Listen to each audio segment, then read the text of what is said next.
Millimeter, it be accurately measured. It's measured flat, direction up and down. Flat level we at, flight over ground. Descending from that breeze, heading in degrees. Horizontal, flat, ESC. Now you know it's flat, below ground. Measured flat.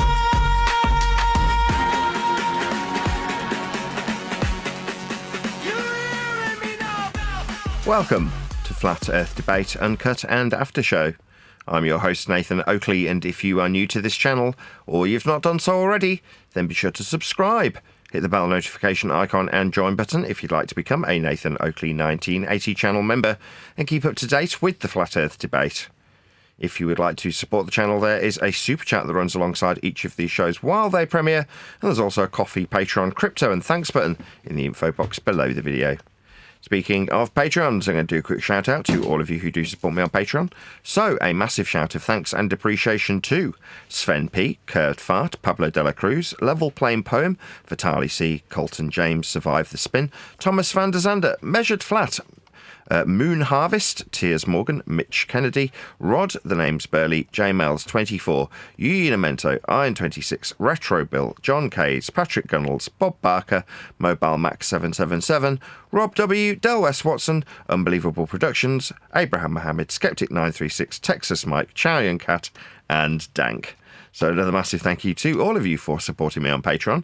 Links, as I say, to Patreon are below this video, together with a link to buy my book, Measured Flat, which is available now, together with a link to become an affiliate. So if you'd like to sell Measured Flat in a link below your video, then you can sign up to become an affiliate and make 30% from the sales from that affiliate link. So check out Measured Flat, my book, and the affiliation link in the info box below this video. With that, I will hand across to whoever is in Discord and Google, so you can enjoy their dulcet tones while I set up for today's live show. And today, he just said there's experiments and angry people yelling at a globe. I think he's referring to that time when Eddie Bravo and freaking Weiss and what's his name? I always forget his name, that guy that, the guy with the gravelly voice. I don't know, I just know that the sound's not coming through. Why would Discord not be passing aux? Where are you? Aux output. That's correct.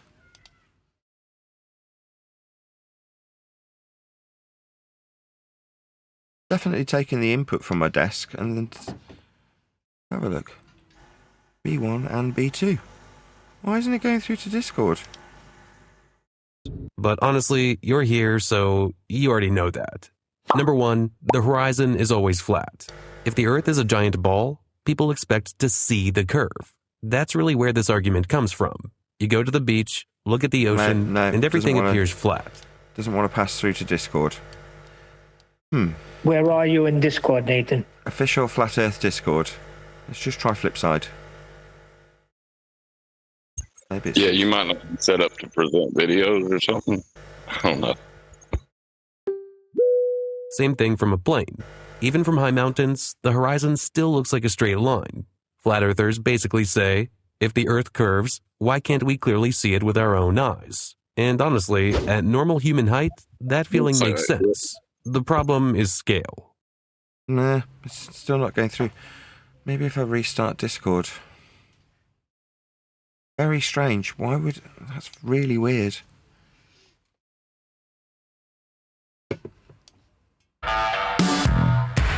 Sterilized cats like Izo have very specific nutritional needs. To Chrome. That's why I trust ProPlan. The all-new, all-electric Toyota CHR Plus. Definitely picking me up. Like the Chrome, that Flat Earth might be causing you some issues. Because it's running on Chrome. Well, it was just a Google update, I believe. It wasn't necessarily a Chrome update.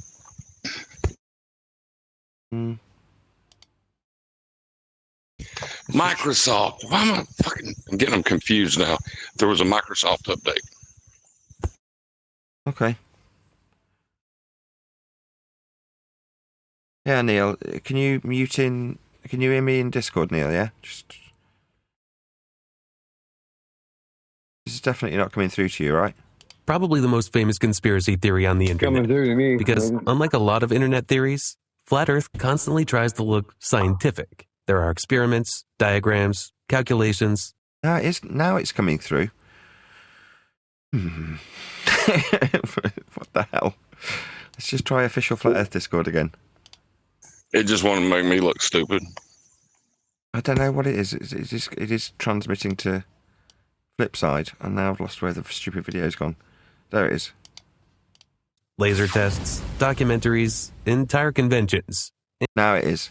It just needed me to restart the browser page after connecting to Discord. Okay, that's a new one on me. I didn't realise that if I had the page loaded before I went into Discord, it wouldn't reach Discord, but now I know. Jolly good. So I heard you got an interview with old Dubay there. What's up with that? What do you mean, what's with that? He just replied to my message, so I left him a note in one of his recent videos saying, I'd like and to talk an alarming number of grown men yelling at... I said, I'd like to talk to you about my new book.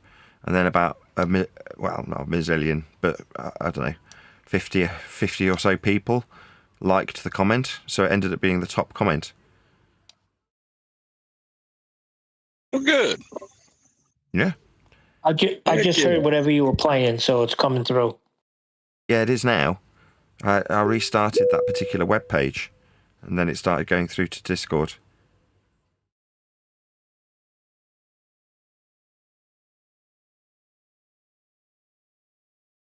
Anyway, I think I'm all set now. Who is that guy in the video? He sounds like he's just going to be fair and honest and really well educated.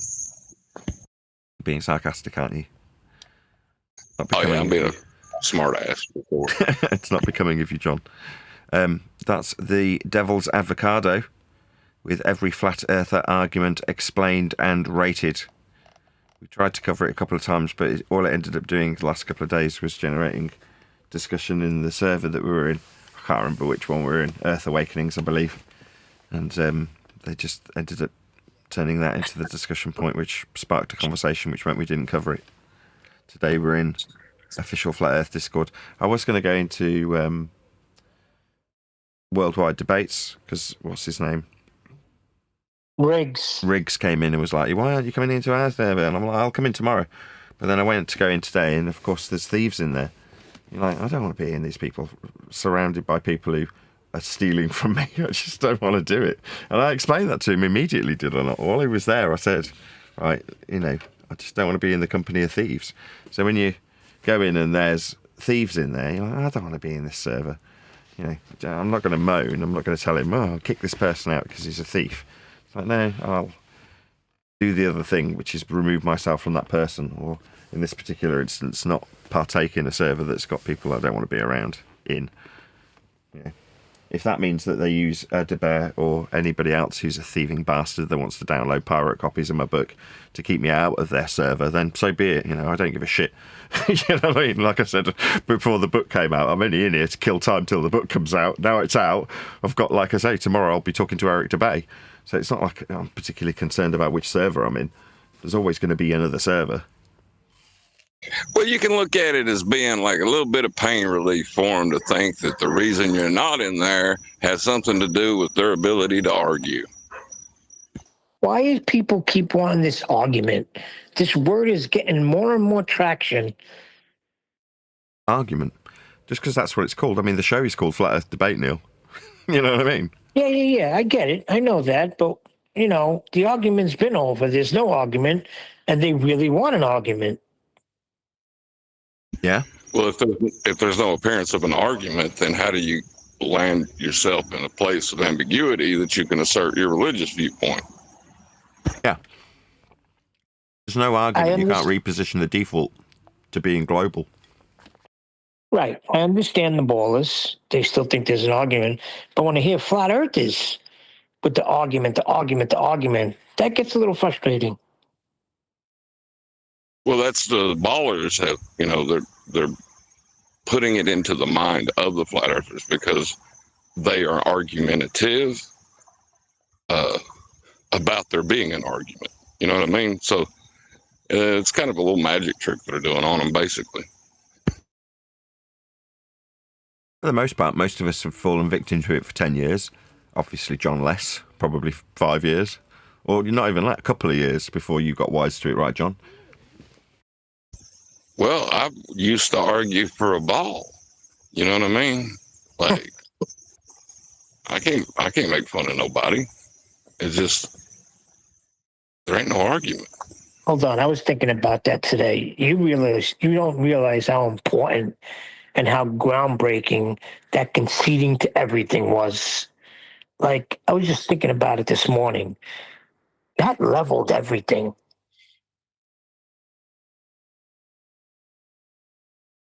Well, yeah, if you can say without doubt that you can believe what you want to, but we all know it's measured flat. Hey, what is there to argue? There's no point in contention. You're right. Yeah, that's why he gets major props at the beginning of the book. But for the fact that John had highlighted this, we wouldn't have the current philosophy of when it's measured flat regardless. And therefore I probably wouldn't have a book title.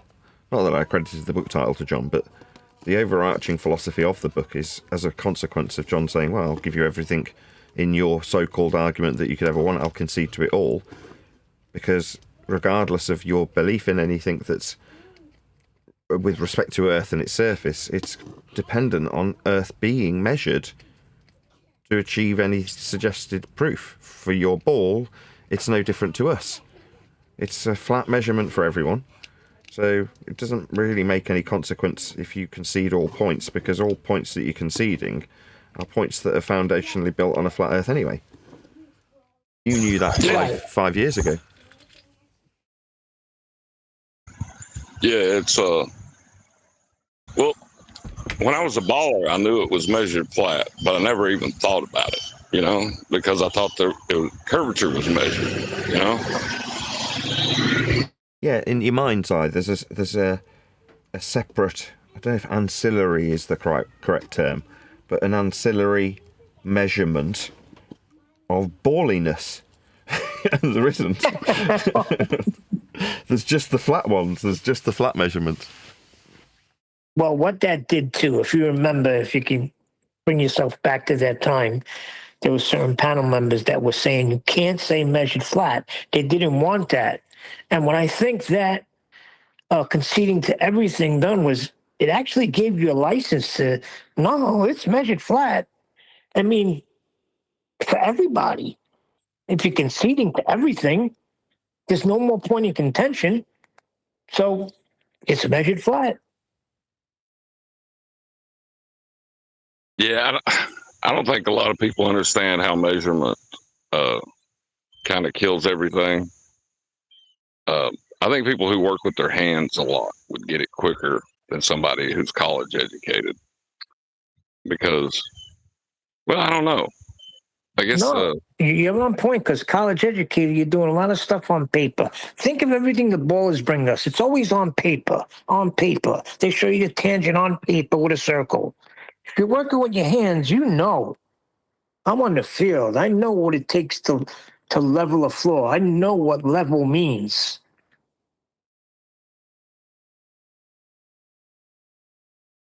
Could you imagine if they tried to show you a blueprint with curvature on it? Yeah, exactly.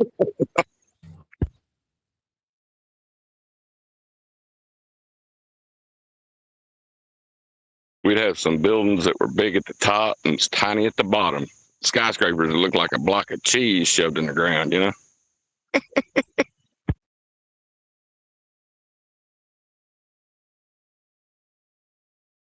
Yeah, they need a flat Earth more than we do. That was another good quote. And all these things built up to the point where this is where we're at now with the book. And now you're going in front of Eric Dubé, just the beginning. Let's get rolling, baby. Yeah, it's at the time the show would normally be. So, from that perspective, there'll be no live show tomorrow. Now, are we going to be able to see it? Yeah. So he'll edit it his end and publish it. And he said, if you want to republish it, you're welcome to. So that's what I'll do. The general rule of thumb that I'll apply is, after I've done an interview with someone like that, I'll wait until they've done their thing and published it on their channel before I do whatever I do with, my end of things. So from that point of view, they get the exclusivity on their channel for having me on. I think that's only reasonable, right? Absolutely. And then they're having me on as their guest as opposed to me having them on as my guest. So it's only reasonable that in this case Eric will do his edits, put out whatever he puts out, and I'll probably just record it all from my end and put it out unedited because I'm lazy sometime later.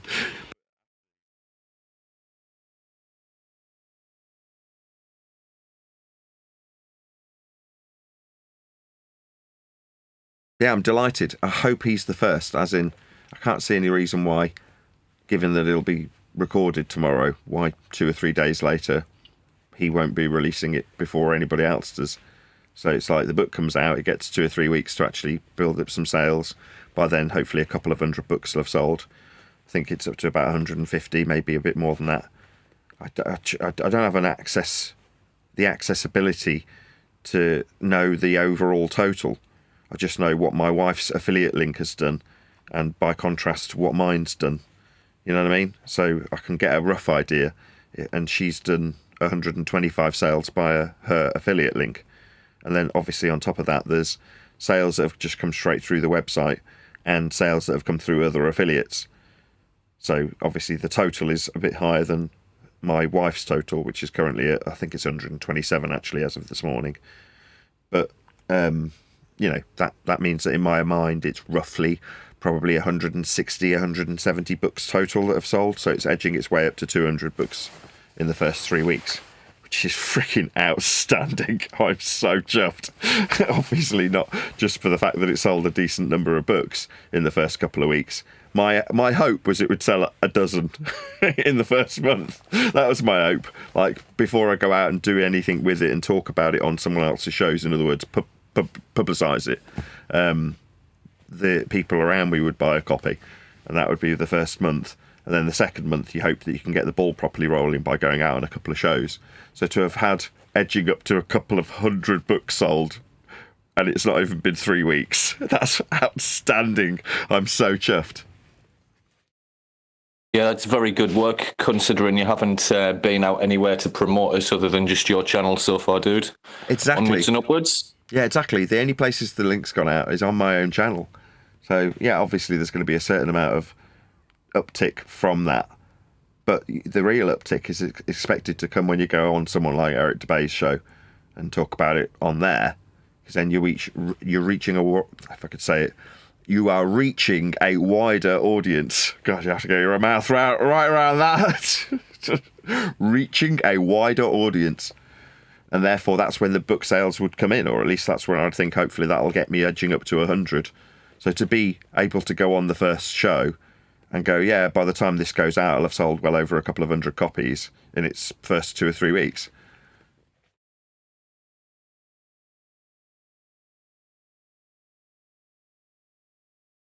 Outstanding.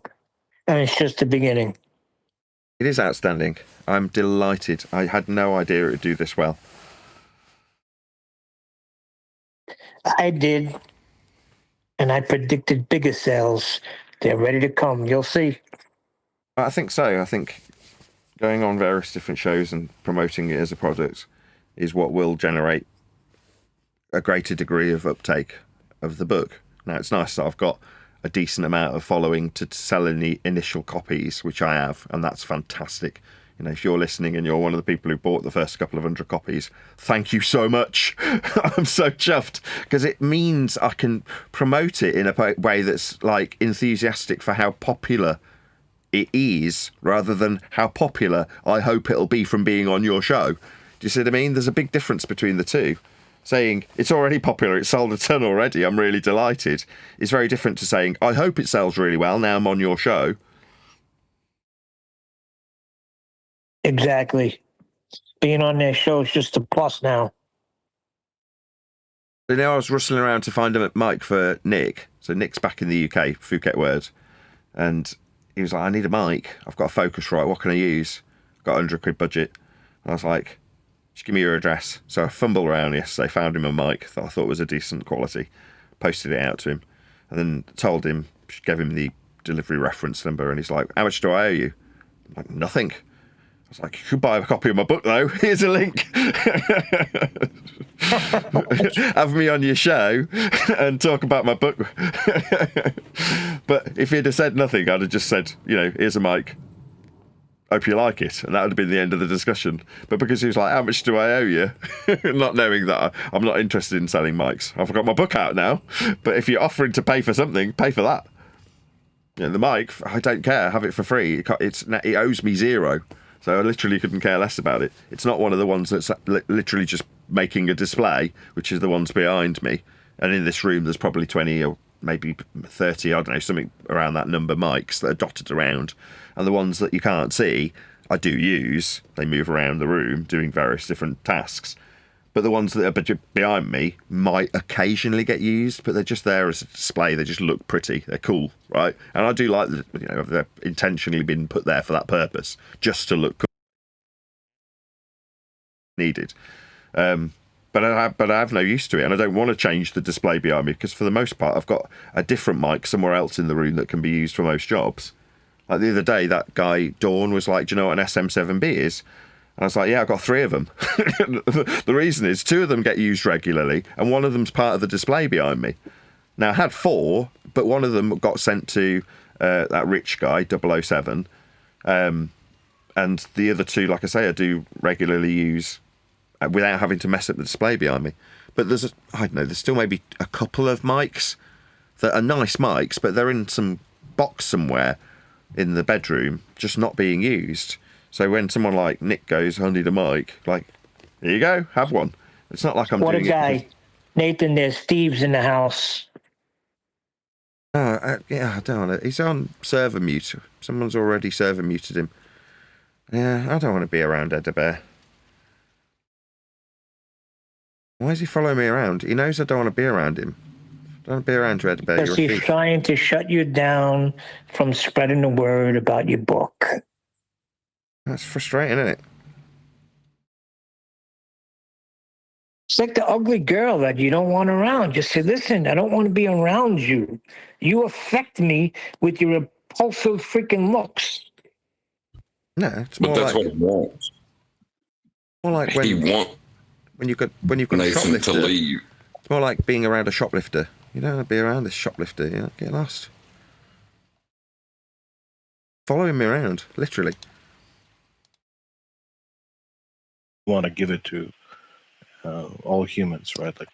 Like 99.9% of humanity is just stuck on Earth. They're like living in but that's still the South African kind of thing, yeah, like favelas kind of thing, just atrocious, right? And like the robots are the police officers, right? And everybody has to do what they say, right? It's just right. But still, it's a human problem of suppressing and some of the technology already there. It's not the robot saying, "Oh no, we can't give that to the it's not the machines." Yeah, that's true. But what we're saying, in this concept is the machines make that decision to give you that cure, but at the same time, killing you.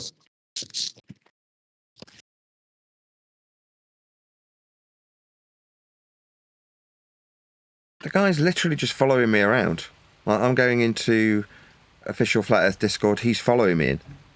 I'm going into worldwide debates, he follows me in there. So this guy is a fucking creepy stalker.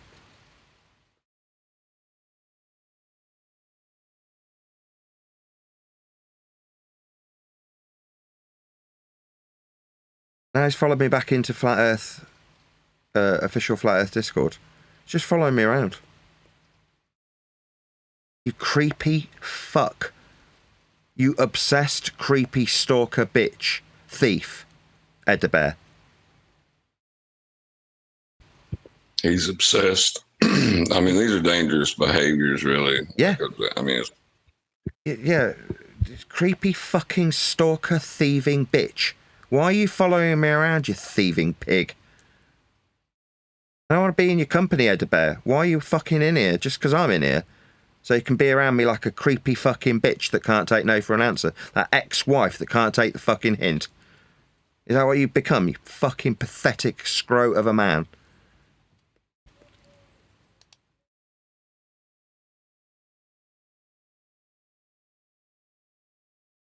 A red So one. sorry. Yeah, so sorry, millions of starving people, in Africa can do that. But like, do you think those things could be solved? Yes, right now. Yeah, if we just agree with you. change the way we do our economics and politics, mostly politics, which stems from economics, right? Because our politics is informed by powerful people who are the elite, right? Yep. The richest of the rich. Well, that's what we're saying. Like connecting a little back to AI. Is it better just to I can handle all my wealth to AI to make me more money, but somehow can find a way to give $1 billion or $1 million to the charity? Isn't that better? Because of course you're saying that we could do it now, but the billionaires don't decide to do it. They don't do it on with themselves. They can't even decide themselves. They prefer another yacht, but they could do it. But where do you draw the line of who decides who gets what? Oh, we should, Yeah, well, yeah, of course it's us, but we're too greedy. No, we're not. Most people would agree. Yeah, look, the people in Africa should not be starving. We should even share. Like, a lot of people are willing even to give their own stuff.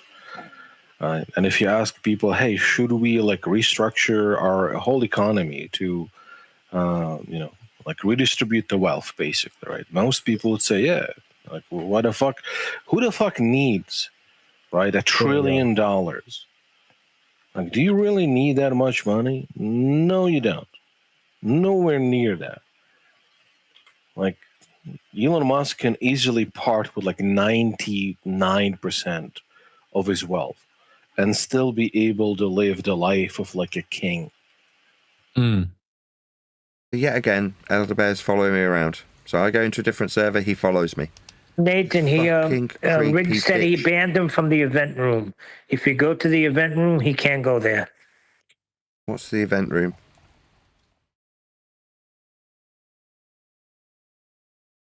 Is it like the Colosseum or something? I thought that's what it was. I'm not sure. Okay.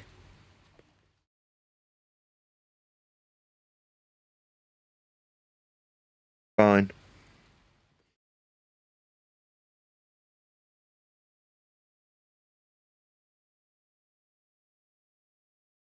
just think how pathetic your life's got to be hunting down a YouTuber who's just stating a widely accepted fact.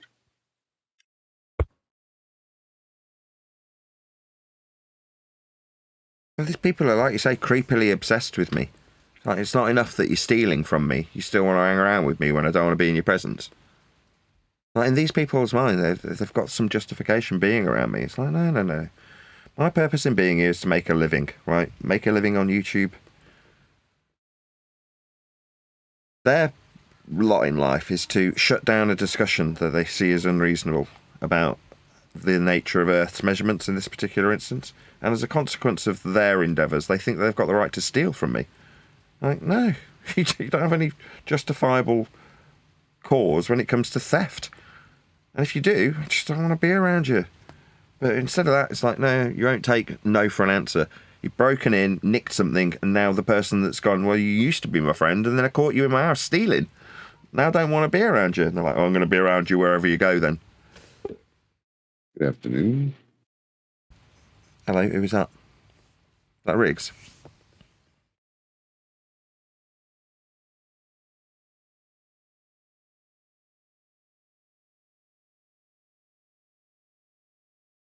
Anyway. Get ready for the dweeb getting his socks out of his drawers, mind. He's going to be desperate to get in. Yeah, whatever. I mean, I've got no problem engaging with these complete wankers until they thieve from me. Like, you don't seem to get why I'm here. I'm here to keep the lights on, keep the mortgage paid, feed the kids. That's it. Hopefully keep my wife happy. The washing machine's just broken. I need to be able to pay for a new one. Well, I'm not going to pay for it with Neil. people like that thieving copies of the book I'm selling. I'm going to go ahead and give you the event mod as well. Thanks. Yeah, it's not your concern, but somebody who's following me in and out of various servers. In this case, Edabear. He's just following me around. So I come into your server, he follows me in. I go into a different server, he follows me into that server. I leave that server, he follows me into the next server. Just creepy as all shit.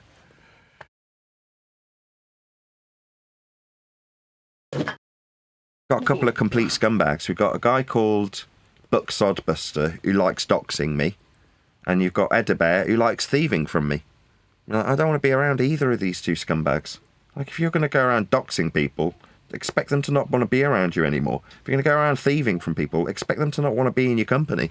These people don't want to take no for an answer. Like, I will force my company upon you. You know, you creepy little beater. You fucking greasy little dirty little thief. It's crazy because if somebody tells me once, look, I don't want to be around you, I'm like, goodbye.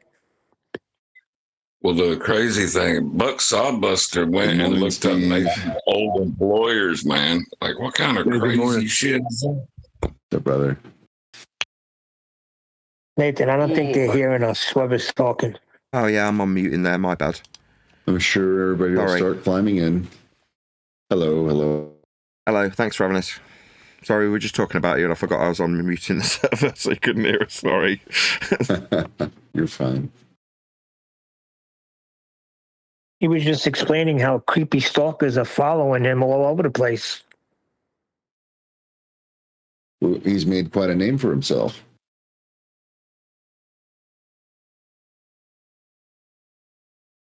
Right, I'll be back in 5 minutes. I need to press a few buttons. It's weird because Nathan's very clear, I don't want to be around you. And he still keeps coming every single server. Very strange behavior. Well, in his mind, that one. Oh, sorry. No, that one won't be showing up in this room while he's here, so we're fine. Thank you, Riggs. Appreciate it. My pleasure. Riggs, does your block his IP or just the username? He's just specifically not allowed to join this room. That's all. I've set a override permission. All right, cool. It's just he's the kind of guy that likes to come in with different sort of accounts and whatnot. He might come in as Hayuka. Hello? Yeah. Well, if he does do that, I've given Neil still here? Oh, no, he's not. Yeah, I'll be right. I'm in the room. Give me a second. I'll be there. Okay.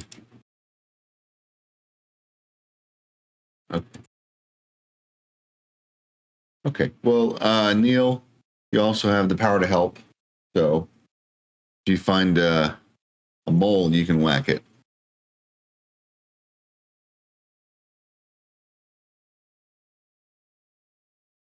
Don't let the power go at your head, Neil.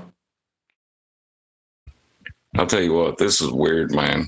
Like, Nathan, that one Buck Sodbuster guy, like, he went and searched out Nathan's old employer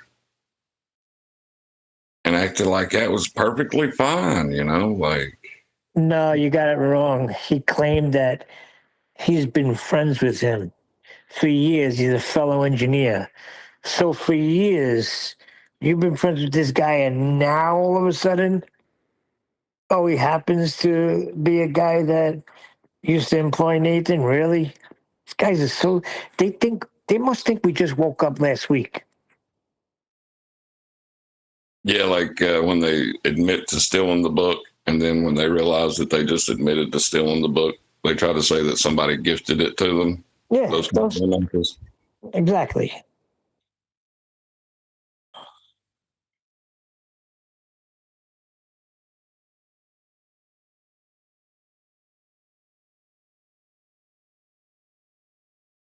It's unreal, man. I'll tell you what.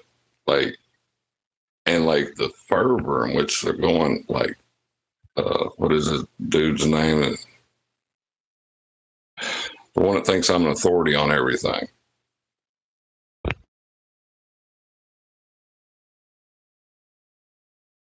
What's that guy's name? I blanked on it, Neil. Do you know what I'm talking about? Oh. The one that was just the one that thinks that because I agreed with him once, everything he says is correct. Which one, Hayuk or Edibear? No, he's talking about Edibear. No, he's not. He's talking about Buck Sodbuster, isn't he? No, I'm talking about Edibear because he constantly says, John agrees with me. John agrees with me. You know what I mean? Like, nah, dude, you got to twist him a little bit. Oh, is that but he's the one that's following you around, ain't he? I thought that was Buck. I'm just getting confused. The thieves and the scumbags all merge into one.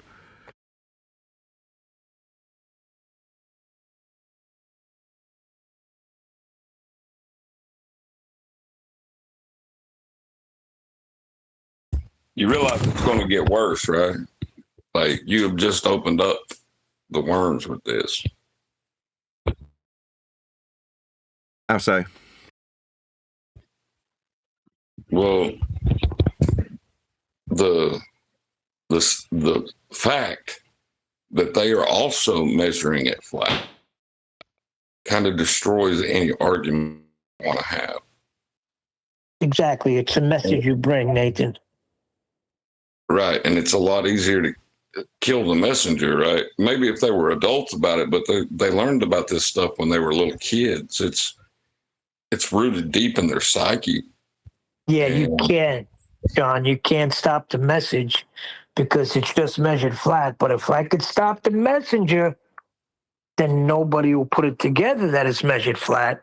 We can keep freaking the geography of the world in science, and everything's all cushy.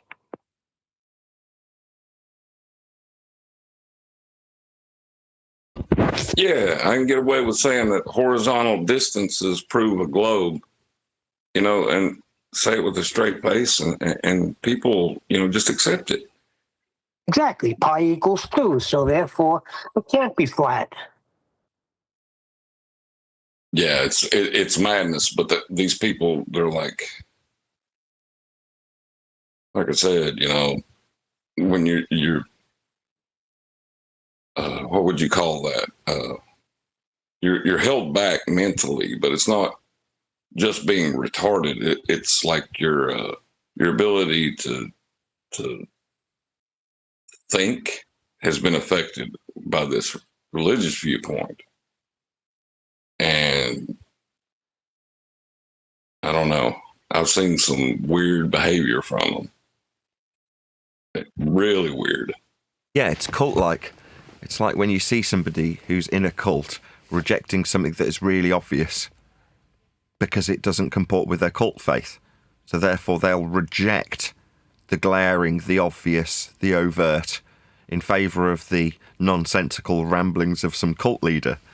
And in this case, they'll go, well, no, a flat earth mile measurement or a flat earth distance or a flat earth azimuth angle with respect to a flat earth baseline for a flat earth vertical perpendicular angle measurement can't work on a flat earth. And when you hear this shite spouted at you, you're just like, do you hear yourself? Asking me about all these different flat earth measurements and how they can't work, asking how they can't work on a flat earth, or stating that they can't work on a flat earth after a question that puts those measurements into an if statement. So, like, you can't just take a load of flat earth measurements and say, well, if these flat earth measurements that we measure, then how does it work on a flat earth? But that's all we've currently got. That's bonkers. I said it to the guy a couple of days ago. You just seem insane when you ask me how 4 different flat earth measurements work on a flat earth. Yeah, that was the other day. That was brilliant because we were able to go through it, 4 times? And he still didn't freaking put it together? Yeah. I bet, Yeah, doesn't need to. He's using flat Earth measurements regardless. So what does he need to put together? Who cares? yeah, but like you're talking about something that's foundational to their worldview that's getting ready to, that's collapsing on them because of one sentence you've said.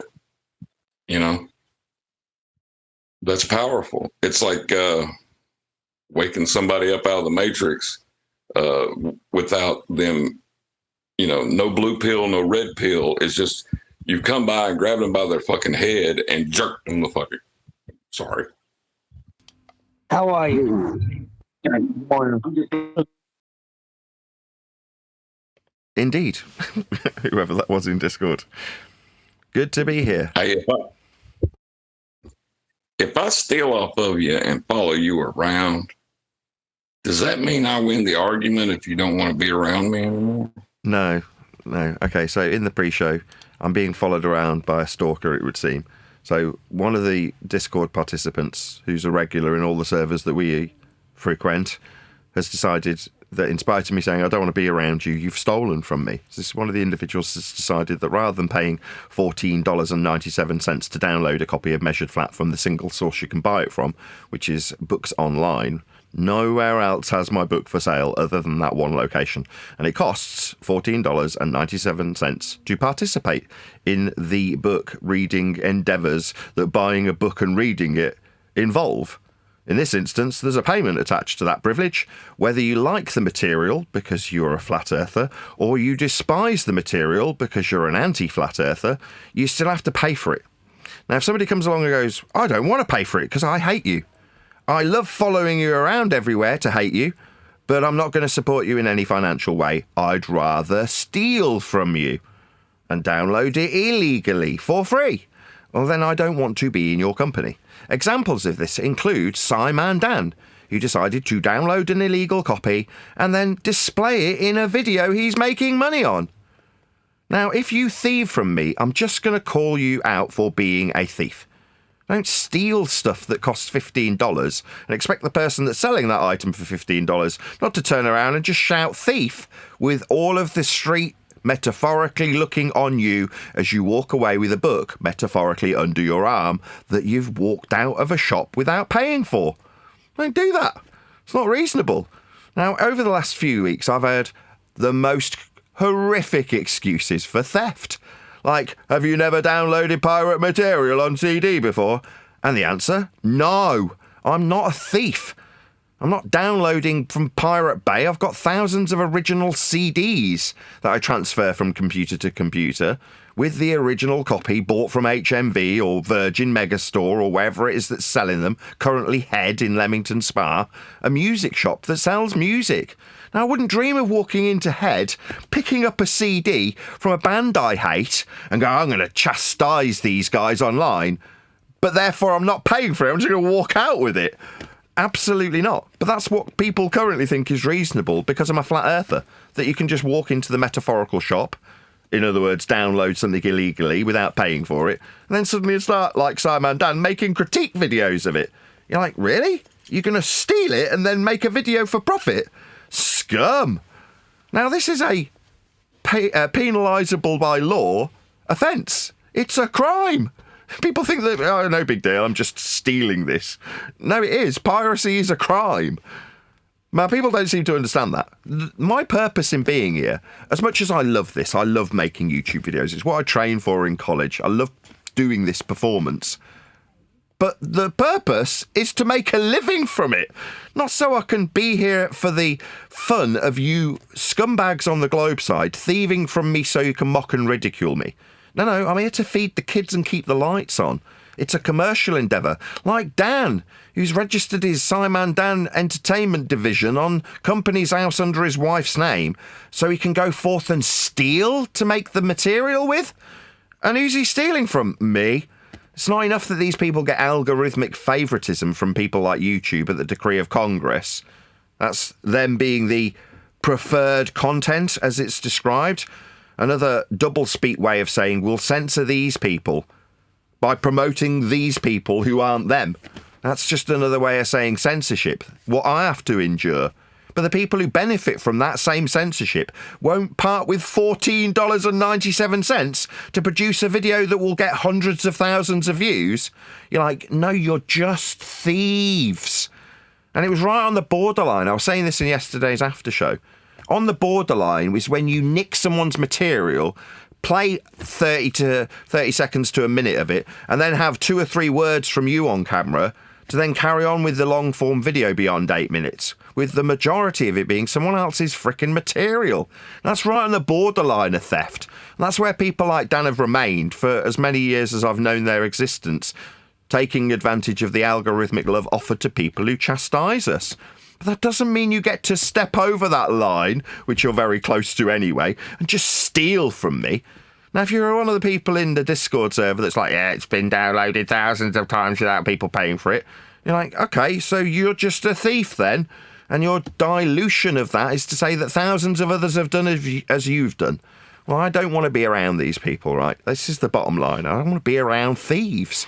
And the opponents, ironically, the thieves in this instance, are the ones that condemn us as though we're scammers. They're the ones that turn around to their audience and say, these people are grifters, they're con men. Like, no, that's pure projection, as you steal our material and now literally download illegal copywritten material so you can make videos with it. You're the scumbags you accuse us of being. These are the people on the opposing side, not normies, not globe believers, anti-flat earthers, people who brace against what we do. The Simon Dans and the Creaky Blinders of this world, the Craig McNeils, those people, they're all scum. Now, if you're watching them to affirm your globe bias and you love the fact that they chastise flat earthers, I'm sure if someone held their mirror up to you, you'd realise how repugnant that is. But because they're cheering for your belief where it's been challenged, and you don't want to introspectively assess yourself, you'd rather project it onto people like me. Well, that's all well and good until you're thieving to achieve that ends. Then you're just a thief. Well, I think there might be some legal repercussions for YouTube assigning them as preferred content while they're stealing. Yeah, I mean, like I say, I've always seen these people as being right on that borderline anyway. Like, partly one of the reasons why I overtly go the other way. So I'll review a video that's being critical of me, a flat earther, by stereotype, but still critical of me. And that person will have a link that I can publish to my audience. I'll do it now to make an example of exactly what I'm talking about. Right, this is me going the other direction.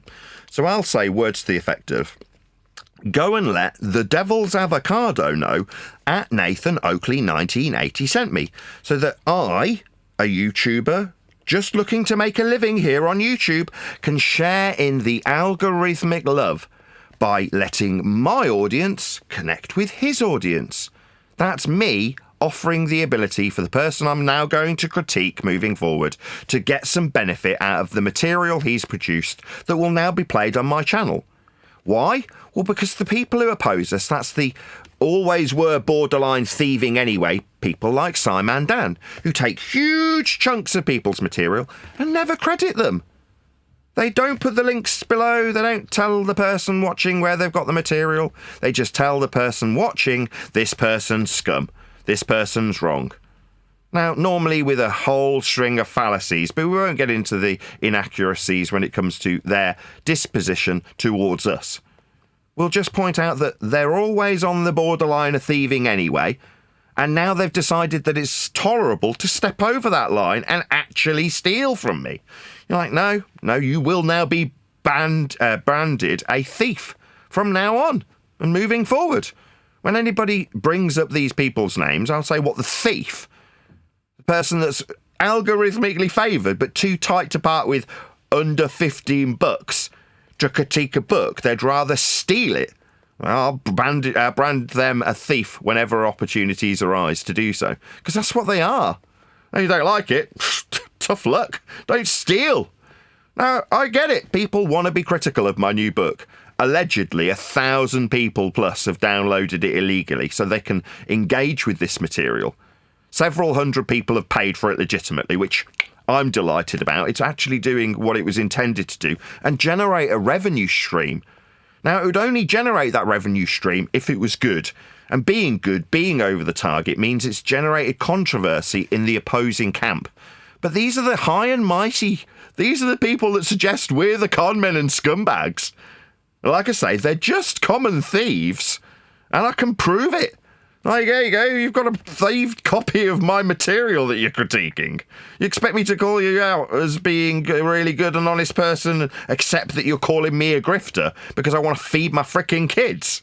No, I'm just like any normal person. I've written a book because I want to flog it, not because I want you to be able to critique it for free because you feel that you're justified. Why? Because you've been thieving your CDs for the last 10 years, presumably. You haven't bought a movie forever. They're easy to download. Yeah. Illegally. And that's what people think that they can extend out into the world. No, you're just robbing from the artist, robbing from the movie maker, robbing from the author. It's just robbing. You're just thieves. So make no mistake, if I catch you thieving, I will, number one, call you out immediately. Yeah, I'll give you a fair crack of the whip if I'm like, no, fair enough. I'll make it seem like I'm a reasonable person when I know you're a thief. I'll say, all right, can you justify this stolen copy that you've got? So that it at least seems like I'm making some effort to give them the benefit of the doubt when I already frickin' know. I know what I'm being robbed from, yeah? And I know who the thieves are. Now, on the other hand, as I've said already, to positively spin this, that means that I can look down the barrel of the camera without having to be a bullshitter and say, I am being told that thousands of people have downloaded Measured Flat so that they can engage with the material. Now, if it was inconsequential or the lies that are peddled after the fact, there's no measurements in it. Oh, really? Every third line's describing how Earth's measured flat. But that's their way of saying to the rest of the world, there's nothing to see here. Yeah? Well, there's a giant raging inferno. Nothing to see, nothing to see. Yeah, there is. That's why they're telling their audiences, don't look over here. Well, unfortunately for them, people are looking. People have already downloaded it. People are well acquainted with the material and how flat Earth is measured and how the glober is using those measurements to build his faith. So moving forward, if you're a scumbag and you've stolen from me, don't expect me to want to be in your company. If you then follow me around, I'll call you a creep, because that's all you are, you bunch of beta creeps. It's really greasy. Now, it's not like this is new to us. We know what you are. You're the spotty AV kids that got your heads flushed down the bog in high school. We already knew what we were. We established what you were about a year and a half ago, after we stepped back from thinking it was an argument that we were having. There's no argument. Earth's just measured flat. Doesn't mean you get to steal from me, just because you've got to use flat Earth measurements. But if you want to legitimately read Measured Flat, links below my video or wherever you see the affiliates posting up links for the book, and you can just pay for it, you know, especially if you're algorithmically favoured. It's not like you're having to put out 4 videos a day like I do to keep the lights on with ad revenue that's pittance. You guys are favoured in the algorithm and too tight to spend $15. It amazes me how tight-fisted you are. Yeah? There we go, that's life. That's what people are like when they're weaselly, slimy, scummy, creepy, stalkery thieves. And that's what we're up against. That's the people who defend the globe. Scummy, creepy, thieving bastards. Now, most of us already knew that. Go ahead. Okay, on the bright side, what do we got moving forward? We've got moving forward, me publicising this guy. We're going to cover this Avocado guy today. Oh, you're talking about me going on Eric DeBay's show. So a couple of days ago, I sent out a message via Eric's latest video, which was an interview, and said it'd be great to have you interview me about Measured Flat. And that particular comment got a whole bunch of likes, and he responded and said, yeah, that'd be great. Drop me an email. So I did. I got my PR team to drop him a newsletter with the press release on it, and I asked my publisher to send him a copy of the book, which both of them dutifully did. And then he got back to me this morning directly and said, great, can you come on tomorrow or Saturday? And then suggested times, and I'm like, yeah, great, I'll do it tomorrow. Fantastic. So hopefully, we might come to nothing. It's unlikely now that I'm actually arranging times with him, but it's most likely tomorrow, when there should be a live show, I'll actually be doing a pre-record with Eric DeBay. And he said, yeah, I've read your book. I'm now on chapter 13. I want to get the rest of it read before I interview you, but I really like it thus far. They're like, fantastic. Couldn't be more delighted. So it'd be marvellous if that's the first video that gets released. If the ball is started to roll with Eric Dubay being the first interview about the book, that would be outstanding. Because as far as I'm concerned, Eric Dubay is the biggest name in Flat Earth. Do you know that I'm not surprised? I didn't know that you're not surprised. Why would I know that you're not surprised? Well, okay, let me ask you, are you surprised? Am I surprised that Eric is interested in hearing about the book? No, that he's going to give you an interview and talk to you, even though he's talked to no one. He does talk to people. There's this impression that he's super elusive. Yeah, I regularly watch Eric Dubay's videos. He's always doing interviews. My point. What do you mean? Go, what's your point? That's my point. Flat Earthers think that they can't talk to Eric Dubay, they can't talk to Joe Rogan, they can't talk to this person, they can't talk to that person.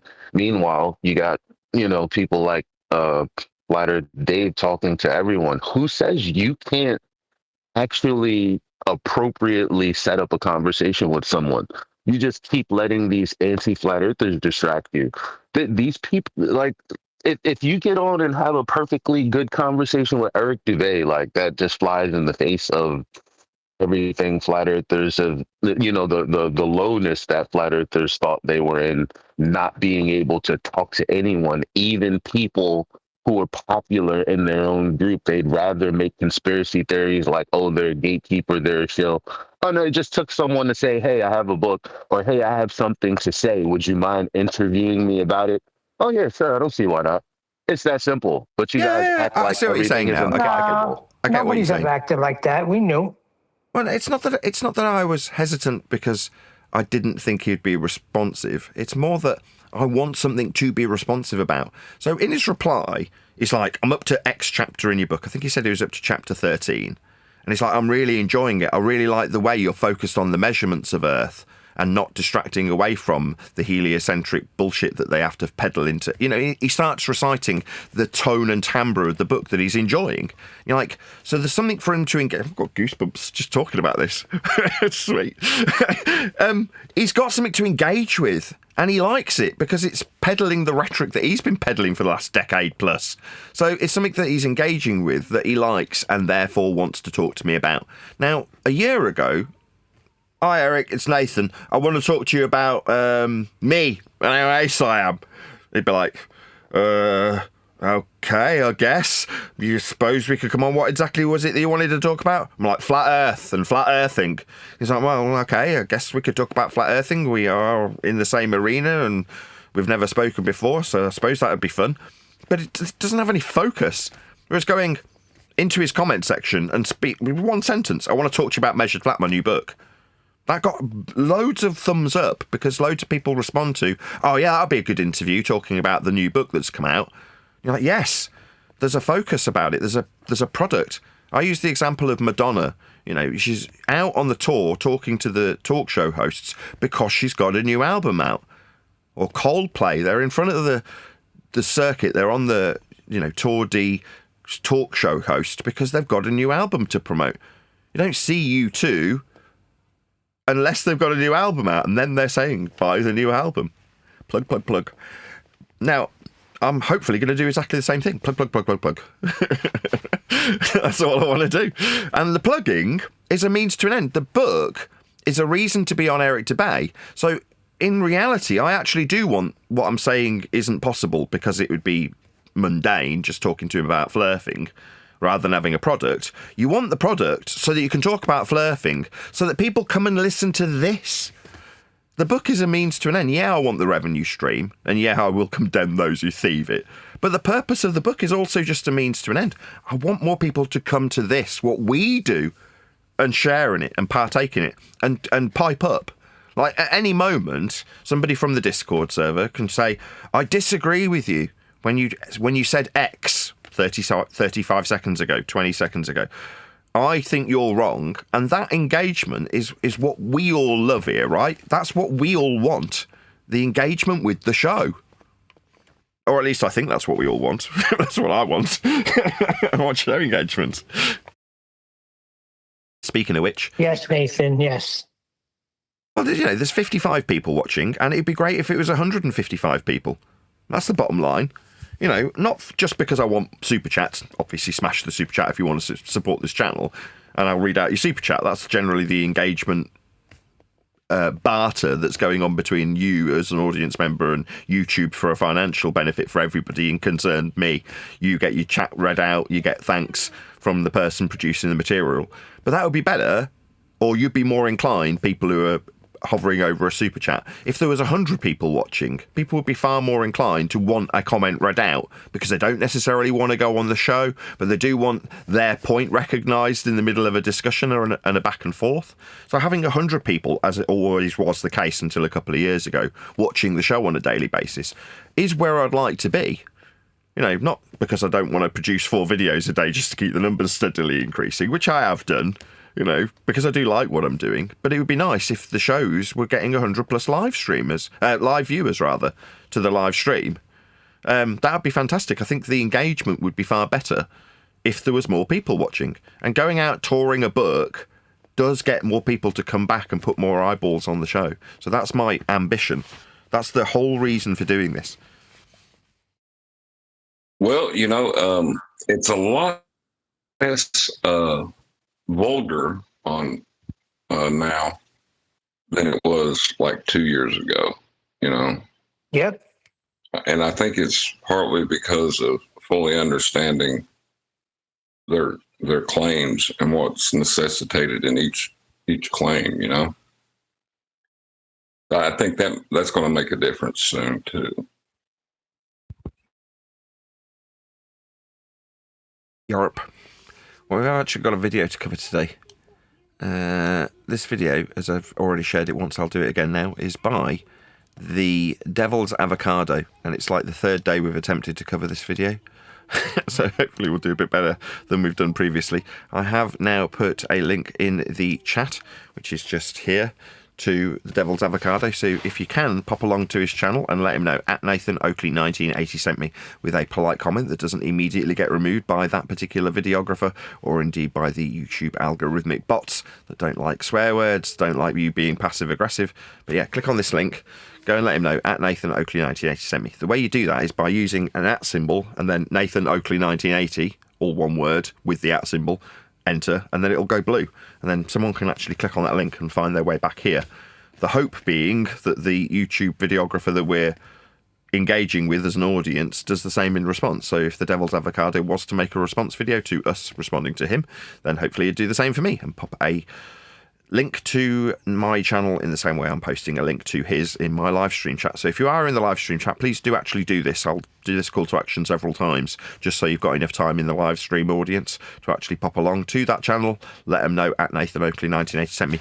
In this instance, now that there's edging up to 60 people watching, this is a videographer that will be even more grateful. Typically, we're covering people who are a bit bigger than us. This guy's a bit smaller than us, so 5 and a bit thousand subscribers. This guy will be definitely grateful for the engagement, and I know I was when I was at that level of subscription. So please let him know. At Nathan Oakley 1980 sent me. Don't be passive aggressive if you're on the flirf side and hate the fact that he's critical of you. Obviously, feel free to praise him if you're on the glurf side. Do whatever you like. Just don't be passive aggressive, because you'll just get your comment removed. I would do if I was the videographer and I got those sorts of comments. I do just remove them immediately. So I would expect others to do the same as I do. So just be polite, and hopefully his comment will be, engaged with by him, and hopefully makes a response. But yeah, do let the Devil's Avocado know. At Nathan Oakley 1980 sent me with a polite comment. Hopefully that's given you in the live stream audience enough time to actually pop along to his channel and do exactly that. We have a super chat that I'll read out, and then we'll actually get into the video. So massive shout out to, why isn't it appearing in my viewer activity? At UK Someone. I can't read who it's from. At UK Diamond 33, thank you very much indeed for the super chat. Hi Nathan, have you typed in Grok AI measured flat, all roads lead to flat earth book written by Nathan Oakley? Thought it was good. No, I've not done that. Sorry. But I'm sure someone will inform me exactly what happens after this live stream's over. Thank you very much for the super chat. Really appreciate the support. Smash the super chat if you want to support this channel. Let's get into this video. Oh, wrong button. I do want me on screen. Globes. But honestly, you're here, so you already know that. Number one, the horizon is always flat. If the Earth is a giant ball, people expect to see the curve. Okay. If you're suggesting that there's curve to be seen, then the curve that the heliocentric worldview suggests is there is a derivative of flat Earth measurements by prerequisite. So distance to the geometric horizon is a horizontal linear measurement in nautical miles, statute miles, kilometres, furlongs, whatever you give it in, it's a horizontal distance that's ascribed. The calculation is reliant on measuring your altitude from surface level. That's your height, perpendicular to a plane. So the output value to suggest that you should see, as he's suggesting someone with a worldview that's spherical would suggest and infer, a curve, then you'll need flat Earth measurements for the calculations thereof. Earth curve is a derivative of flat Earth measurements. That's really where this argument comes from. You go to the... Ed? To quote one of the gentlemen who spoke with you a couple of weeks ago, how am I supposed to figure out vertical drop without horizontal distance? Yeah, there was a guy called Curved or Curve or something like that. Beach, look at the ocean, and everything appears flat. Same thing from a plane. Even from high mountains, the horizon... I don't really get this. When GLERFs, globe Earth believers, start telling you about how you experience the world flat, like, how is this an endeavour that would benefit you on the globe Earth side? Oh, well, you look out and it appears flat. Like, do you think because you put this weasel word in, appears, like, yeah, you used to get away with that. For us, the appears bit is now inconsequential. I don't need to appeal to how Earth is obviously, observably flat when it's measurably and required to be flat for all measurements that are ever made with respect to it. So this standard that you're appealing to, while weaselly, like there's a expectation that it'll appear flat, like those couple of weasel words don't change the fact that it's measured that way. As I just detailed, the drop with respect to the vertical, if you're going to suggest curve, requires a horizontal distance measurement, which is exactly how Earth's been measured. Horizon still looks like a straight line. Flat Earthers basically say, if the Earth curves... Flat Earthers say, if the Earth curves. Well, then they're not flat Earthers, then they're steel manning a globe position, but that could be anybody. Nothing about somebody who says, quote, if the Earth curves, ... suggests anything about being a flat Earther. It sounds like you're misrepresenting somebody steel manning your position. That's what's actually occurring. Why can't we clearly see it with our own eyes? Why can't we see the curve? You're supposed to be able to see a curve at 1.22 times the square root of the observer's measured height off a flat Earth. That's the distance to the geometric horizon that you're supposed to be able to see in your Earth curve mathematics that's reliant on Earth curve being derived from flat Earth measurements. That's where it should be seen. And you're saying that FLERFs say we should see it. That makes no fucking sense, does it? But that's how it's been psyop engineered, so people called flat earthers brace against people who say it's a globe by saying it's not a globe. We should see at this distance that's global, and we don't. That really annoys me. Like, that's not flirting. Saying we see too far based on a distance to a geometric horizon, that's not flat earthing. That's steel manning your opponent's position. That's not mistake representing your opponent's position so you can destroy it as being anything to do with flat Earth. If you want to associate a distance to a geometric horizon based on your observer height from a flat Earth measurement from sea level, then point out that you've got a flat Earth measurement from sea level, because that's the only bit that's actually associated with flat Earth. And from the glober's point of view, their globe belief is dependent on measuring Earth from a plane of reference, altitude from sea level. And honestly, at normal human height, that feeling makes sense. The problem... Normal human height? What, perpendicular to a plane? Height is a flat Earth only measurement in the vertical. You can't have verticality unless it's axiomatically tied to the horizontality. These things are tied at the hip. Is scale. The Earth is enormous. Its circumference is about 40,000 kilometers. The circumference is a derived value that you've taken from a radial value extracted from minimum elevation angles at its maximum. That's to say, at the point that you lose sight of Polaris, the extrapolated value based on the calculation of 1 degree for every 60 nautical miles gives you an extracted value in a flat linear format in nautical miles. That radius can then be converted to a circumferal value and then converted into whatever derivative after the fact value you want to ascribe to it, miles, furlongs, meters, it doesn't really matter. But the extracted calculated value for a circumferal value is fundamentally reliant on having a derivation of an angle measurement from a flat plane to Polaris, that's called an elevation or altitude angle measurement, and a conversion from the 90, that's the position below the star, to your position when you measure it, with a triangle, a right angle triangle, that's the 90, and times by 60, that's the convention that you use for the distance, nautical miles, 1 degree for 60 of them. So you measure the angle, get to its minimum, and then minus from 90 and times by 60 that measured angle. So you can infer at the minimum a value that gives you a flat radial value that then gives you this circumference.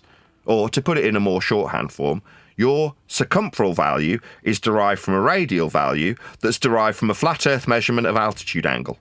That's how you get to this value. So the curve exists, but... No, it doesn't. The curve only exists in mathematics. It's 1.22 times the square root of the observer's height off a flat Earth. That's where your suggestion in mathematics only, there's a geometric limitation in an orthographic view. It doesn't exist in reality, it only exists in maths. There is no Earth curve. Hills exist. We've surveyed them to the millimetre accuracy with a system called Rise Over Run. Hills exist. We've surveyed them from sea level. An axiomatic principle of having a baseline that is flat also to derive the millimetre accuracy in the vertical for hills. Earth curve, in the way it's being suggested and postulated in this video, does not exist beyond the mathematics of a derivation of a distance that's flat, horizontal and linear, based on a calculation that takes your height, that's perpendicular altitude from sea level, at 1.22 times the square root of that observer's height, to give you a distance to a geometric horizon only in existence in the maths, and based upon flat Earth measurements. Go ahead. Yeah, well, you just... Oh, sorry, John, you go first. Oh, wow. I was going to say the calculation cannot contradict the measurement. If you do, you're misapplying the mathematics. So it doesn't even exist in maths. It only exists in the misapplication of mathematics. That's correct. If that's not necessarily a correction, but it's the misapplication of mathematics that gives them the idea that there's Earth curve. He's just making me laugh. How he's just spent loads of time saying, it just looks flat, and the sea levels looks flat, and it looks like a straight line. Then he's jumped straight into a globe, and it definitely is a globe with this circumference value, which he's not gone in and talked about any measurements of this circumference value or radial value. You have, Nathan, not him. And now he's going to say, so it definitely is a sphere, but it just looks flat. Will be his next words come out of his mouth, probably. Well, he boldly said there is a curve, right? No, and pilots do account for it when they're flying, Nathan. I think what Wandek's suggesting, and he's correct, I just forgot to highlight it right at the start, I should have done, is this is a straight up begging the question fallacy. His assumption starts with sphericity, and then after his assumption of sphericity, he makes apologetics for why the appearance that we are confronted with our own frickin' eyeballs in reality is that of a flat plane. So he's apologising for his begging the question fallacy, assuming his outcome. That's correct, Wandek. Sorry, what were you going to say, Neil? Something about flights? Yeah, pilots account for it. What are you talking about? When flying, they account for curvature. It's built in the plane. No, the altitude from surface level or sea level is a perpendicular altitude in the vertical with respect to a horizontal plane of reference at sea level. So there's no accounting for curve when you're flying in flight level. Flight level is an axiomatic principle of perpendicularity. So you've got to be perpendicular to a plane to have an altitude to be in a flight level, parallel with the surface level. So you've got two axioms: parallel, perpendicular. And the smaller aeroplanes, which they've got instruments in the cockpit, but they use the windows and the screen, and they use the actual horizon to maintain straight and level flight. They use both the wings and the horizon to keep horizontal. So they're using the surface of Earth to stay straight and level flight, proving that the Earth is horizontal, flat, level. I agree with that until they get to the curve, and then the plane takes over. No, if you had curve, it would be measured, so it would be a deviation. So if you fly over a mountain, the deviation from the vertical altitude at its peak to the sea level at its base is measured and accounted for. You need to have measured it or you fly into it.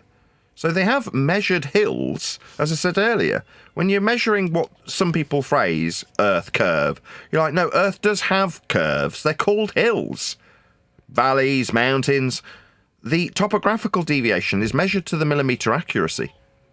So that planes don't smash into it. So they can ascribe a flight level above the terrain measured from sea level.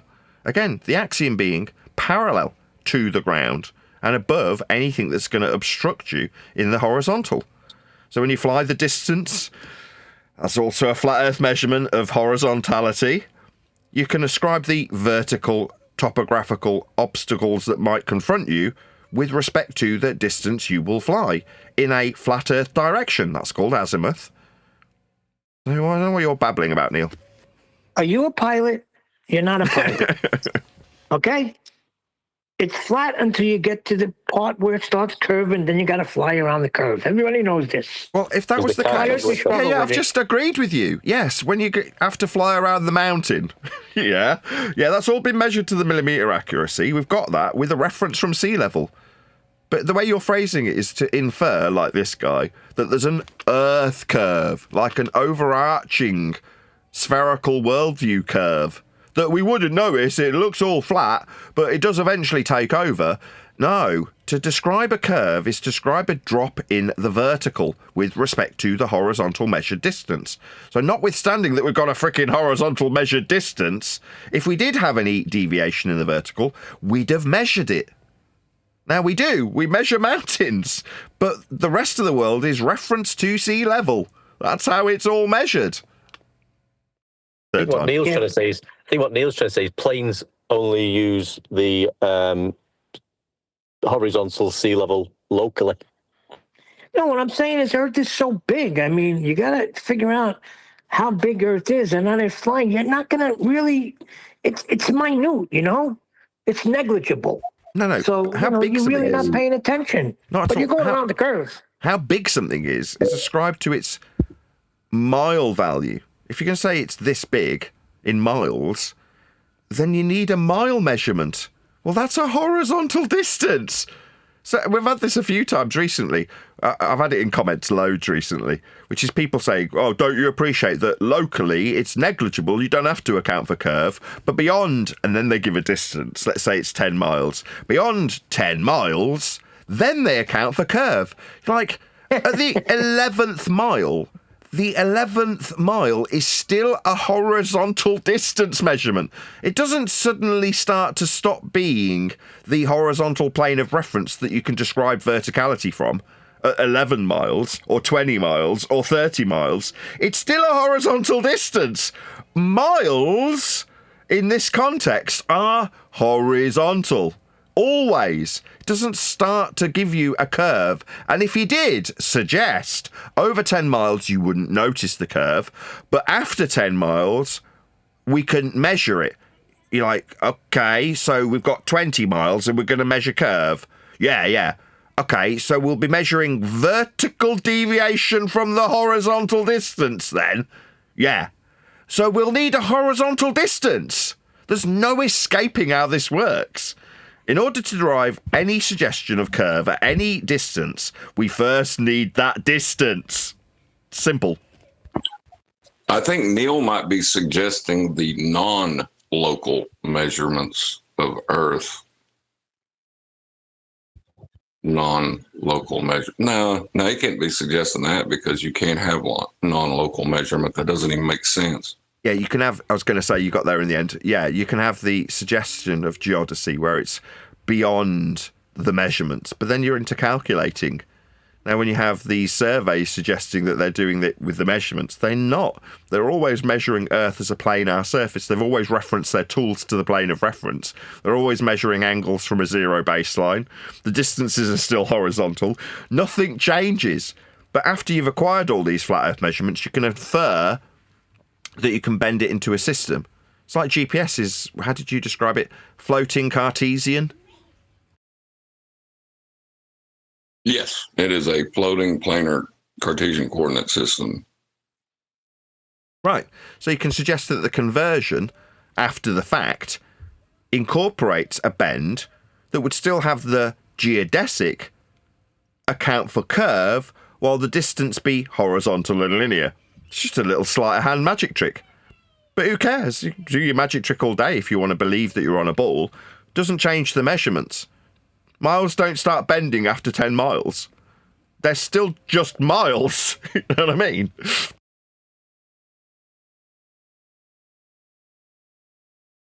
It's extremely subtle when you're standing on the surface. It's a bit like standing on a basketball. If the basketball were the size of a continent, you wouldn't notice much. Shows a flat Earth map. Shows transverse Mercator. Curve locally. Why do they always use basketballs, for God's sake? That's basketball. It's always a bloody basketball, isn't it? Well, but you perfectly timed, because you were the one who pointed out that he's just begging the question. Well, now he's begging the question with a false equivalence. You're tiny compared to it. You actually can observe curvature in certain situations. Ships slowly disappearing bottom first over the horizon is one. That is not a circumstance that's described anything other than planar. Bottom up is a planar description of vertical obstruction. Now, notwithstanding that I've already described the distance to the geometric horizon, I could break down the orthographic representation of a worldview that isn't taking into account perspective. We've got a title for that. The calculation itself, that is. The begging the question proof of nothing perspective hijacking Earth curve calculator that takes your view and puts it into a side profile where you see the side of your own head and this claim to be obstruction that's derived by calculating into existence a geometric horizon based on your observer's height off surface level. That is to say, the calculation that you've just inferred relies on a flat Earth measurement, altitude, from sea level. That's where you get this value. Well, it doesn't mean that the bottom-up description is suddenly global. That's Cartesian. You're describing a verticality to an obstruction that you see with your eyes, not in the orthographic calculations of Earth curve, which is what you've suggested, wrongly. Just going to say as well, I think I covered it there, Nathan, but yeah, he's just suggested there that we can see the curvature when we see boats disappear. Now, that isn't observing curvature, it's just observing a boat disappear, not curvature. It's just an optical phenomena with a presupposition that the reason the boat's disappearing is because he's begging the question again that he's got sphericity. This is a frustrating part for me because when I write about this in the book, so this is in the chapter called Earth Curve, I do explain this, but with a heavy disclaimer. So I have to explain to the reader, I have no obligation to explain why, I'll use his words, bottom-up obstruction occurs. But I do. Now, it's a burden of proof reversal fallacy in a more glorified way. Most of the time, the person employing this fallacy doesn't realise they're doing it. But there's an invitation on the table for me, because this is about flat earthers, to explain why a boat appears to be obstructed from, in a Cartesian description of verticality, the bottom up. Now, again, that's a description from a plane. Bottom-up obstruction, the very description immediately negates any necessity for me to have to explain this. You're describing it with a flat plane. Bottom-up, it's a planar description. Furthermore, when you describe it with your calculations, they fail because they're re-engineering the view from your eyeballs to a circumstance where you see the side of your own head and the target simultaneously, removing all aspects of perspective. It's called an orthographic representation. This trick is prevalent throughout all globe assertions. If you've got somebody that's suggesting they've got an Earth curve measurement, you can bet your bottom dollar they will utilise a orthographic representation so that they can suggest that a view that they get from a measuring device shows an item in the distance dropping. when hashtag shit shrinks. But if you put that into an orthographic view when you see the side of your own head and the target, who's off mute? What?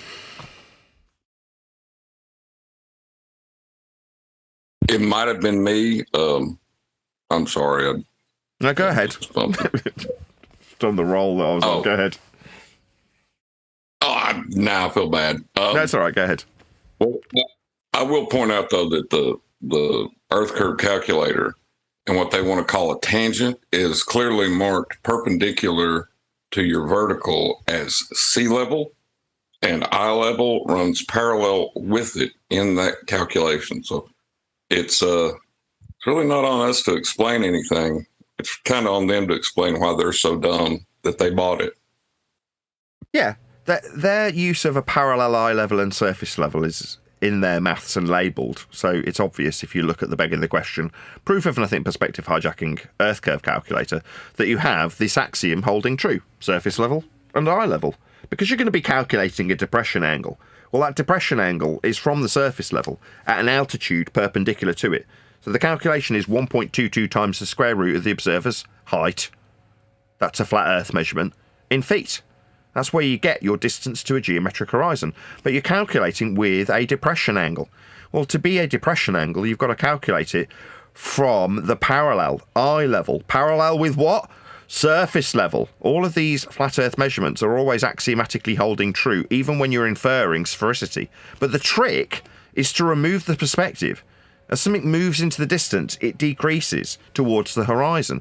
That's hashtag shit shrinks. The cover of the book, few people have speculated, why are the cows on the cover? Well, the cows are on the cover for this reason. There's a scene in Father Ted, which is a British comedy. It's these two Irish priests. Irish comedy. And these Irish priests are away on a caravan holiday. And the scene cuts to Father Ted explaining to Dougal about the cows. And he's got a toy cow. He says, Dougal, this cow is small. The ones out there are far away. Now that is why on the cover of the book you've got a big cow and a smaller cow. And in the chapter on Earth Curve, after heavy disclaimers about this not being my burden, I don't need the horizon. I'm not utilising it to make a claim. Now there's often the case that various navigation principles are employed to produce a globe, like creating latitude around a central position inside a globe. That's how it's derived. These are measurement principles from a plane that globe believers need to make their globe. Now, they are axiomatically tied to a flat plane to create them, in this case, angle measurement. But for me to have to explain why, in this case, the planar description of bottom-up obstruction occurs is me accepting, albeit unwittingly produced from my opponent, a burden of proof reversal fallacy, where I suddenly have to explain why that occurs. Now, hashtag shit shrinks. I give the example as follows. If you had a brick and you put it in front of you, this is in the book as well, with a diagram with a trough made of brick with a cow drinking from it, and in the distance there's a building. But the brick that's in front of you in the trough is clearly visible. But if you take that brick, let's say it's about 8 inches, and put it a mile away, the brick becomes too small to see at approximately a mile away. You can't see the brick anymore because it's too small. Now, if you then build a tower block on top of that very brick that's disappeared, you can still see the tower block. You have an increased angular resolution to the rest of the tower. But the brick on the horizon at a mile is too small to see. So via angular limitations, you can't see the bottom brick. But you can see the rest of the building.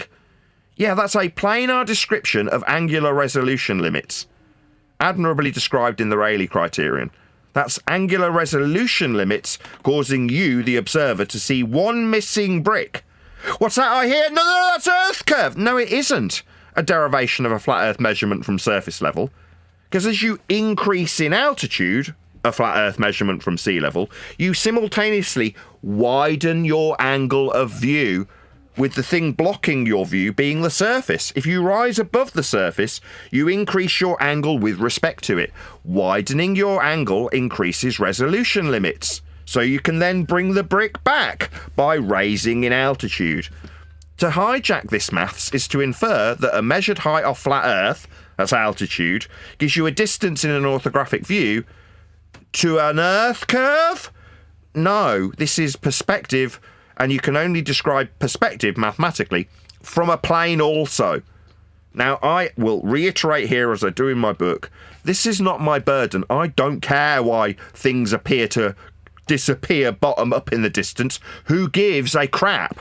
The only reason it's on my doorstep is because bull believers hijack measurements from a plane in the vertical, perpendicular to sea level in this instance, and infer in an orthographic maths that is where the maths of Earth curve should reside when you ignore perspective.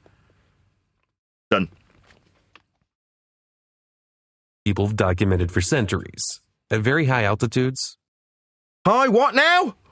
Altitude is a measurement from a plane, perpendicular to sea level. Height, very high, yeah, that's a verticality, tied axiomatically to the horizontality. Now, for 10 years, minimum for me, bit longer, people have been using these flat Earth prerequisites like altitude without care or leave. So what are you doing? If you're going to start using this to suggest you have some sort of sphericity, as you presumably launch into the Earth curve mathematics you don't understand, you're immediately appealing to altitude, a measurement from a plane in the vertical. For Earth, it's from sea level, perpendicular to it. This is only ever capable of being measured from a flat Earth.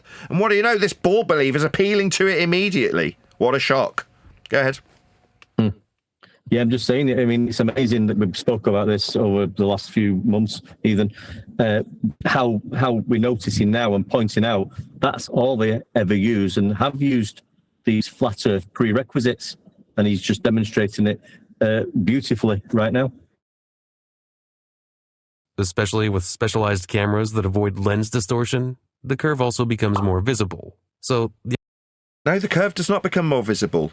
What you get is angular resolution limits that are at the horizon that, as I've described with the brick, would cause the brick to become too small to see at a given distance with the limitation of the ground. Now, the reason the altitude, a measurement from a flat Earth, has some bearing on what you can see in the distance is, as I previously described. As you increase in altitude, you widen your angle of view. If you're actually at sea level, you have no visual acuity below 90 degrees. It's blocked by the ground. If you raise up in altitude, you increase the angle with respect to the plane you're raising above and measuring from sea level. Increasing the angular resolution means you can see more. That's what angular resolution means. It doesn't mean there's an Earth curve in a hijacked version of perspective when you take an orthographic calculation to infer that your height off a flat Earth gives you a distance to a geometric horizon. That is incorrect. the argument feels intuitive because human senses are limited. The Earth is simply too large for the curve to look dramatic from everyday perspectives. Everyday perspective. Perspective is describing planar measurements of angular resolution. That's what perspective is. To quote conspiracy cats, I'll give you a flat Earth for that. Perspective, because it's a planar description of angles, like I've just described. So from your perspective, we wouldn't see the curve. It's subtle. No, it's suggested in an orthographic mathematics to be at 1.22 times the square root of the observer's measured height off a flat Earth.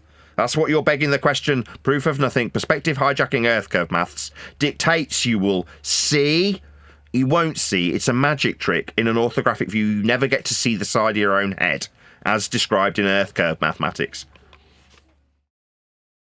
Rating, 3 out of 10. Oh, sorry. This rating is because you suggest that this is a flat Earth argument. What you talked about was your own Earth curve mathematics. So you're essentially rating a Steelman version from your so-called opponent on the flat Earth side as having a very low star rating. No, I mean, I would give this 5 stars because there's quite a few flat Earth prerequisites and measurements in it, including but not limited to altitude of building, angular resolution, perspective, and distance, all of which can only and will only ever be measured on a flat Earth. So I'd give this a 5-star rating. It includes multiple flat Earth measurements. Now, I realise that you're misrepresenting this as being a flat Earth argument of low value. It's not. It's your curve and the distance that you say it should be. How has this got anything to do with flat earthing? Anybody could take apart the religious belief you have in these heliocentric mathematics.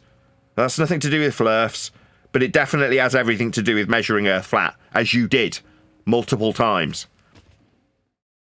Easy to understand emotionally, but the argument weakens when scale and long-distance observations are taken into account.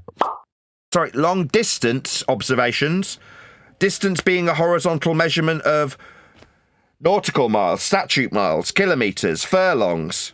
These are flat Earth horizontal distances. When you say long-distance observations, the measurement is flat for distance.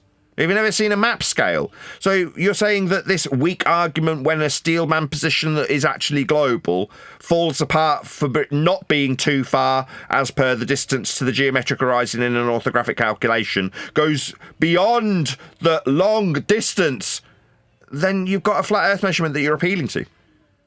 So even your overcome that you suggest infers sphericity uses long distance photography. If the distance is flat, it's horizontal. Number 2, water always finds its level. Yeah, it does.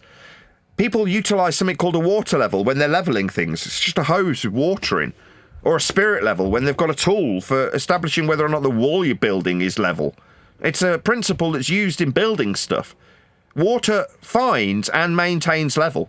That's a principle that's used regularly in building things. You're saying that's wrong? Then you're a moron. This argument sounds smart. No, it's not an argument.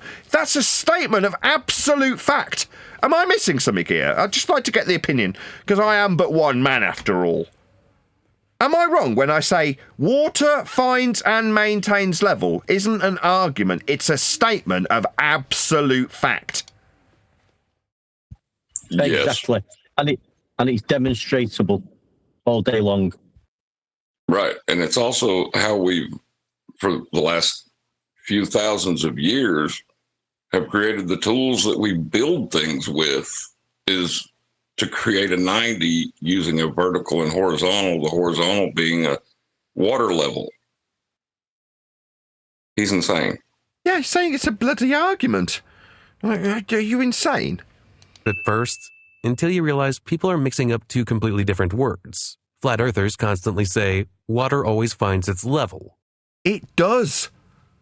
And that part is actually true. Oh, no shit, Sherlock freaking Holmes. No, only flat earthers say that. Builders Only flat earthers, exactly. Merchants. Yeah, I'm speaking over you. You've got exactly what I was going to say. Go ahead. Can you just repeat what you just said? I was going to say, go to your local building merchants. They'll tell you the same. And they probably won't be flat earthers.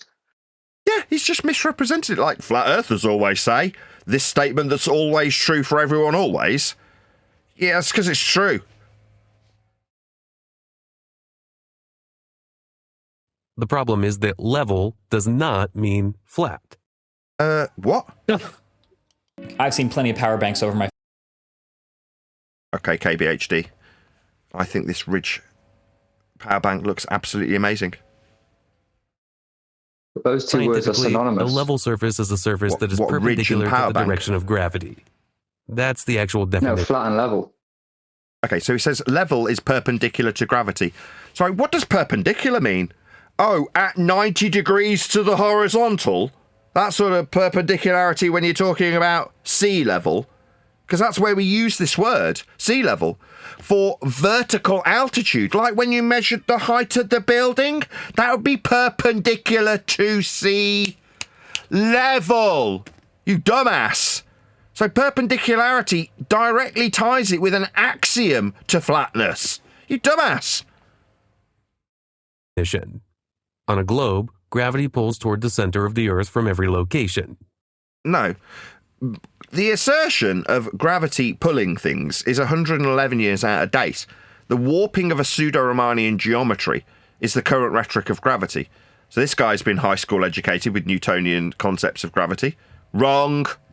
Which means a level He also got surface. his high school concept incorrect because Newtonian mathematics are only applicable on an inertial plane. So he doesn't even know what he's talking about with Newtonian. Naturally curves around the planet. So, ironically, right, you can't be perpendicular to gravity and curving around. Does this idiot not understand the words that are coming out of his own mouth? If you're saying it's perpendicular to gravity, that's what you had up. Am I going nuts? Level does not mean flat. Scientifically, a level surface is a surface that is perpendicular to the...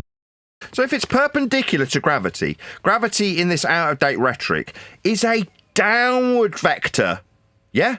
9.8 meters per second in a downward orientation. That is to say, all things tend towards the ground, looks up at clouds, realises he's breathing gases that are moving in all directions. Nevertheless, 111-year out-of-date downward vector with perpendicularity ascribed to it in your own definition, number one, isn't gonna bend. That's violating what perpendicular means. You stupid idiot. The direction of gravity. I mean, I think he's getting to the... That's the actual... I think he's going to be getting to the... Sorry, I think he's going to be building up to a point where he's going to have to be saying sooner or later, level is curved. But he's just not quite getting to that point. No, he has. That's essentially what he's just... He has just said that. That's what he said. That's why I rewound it.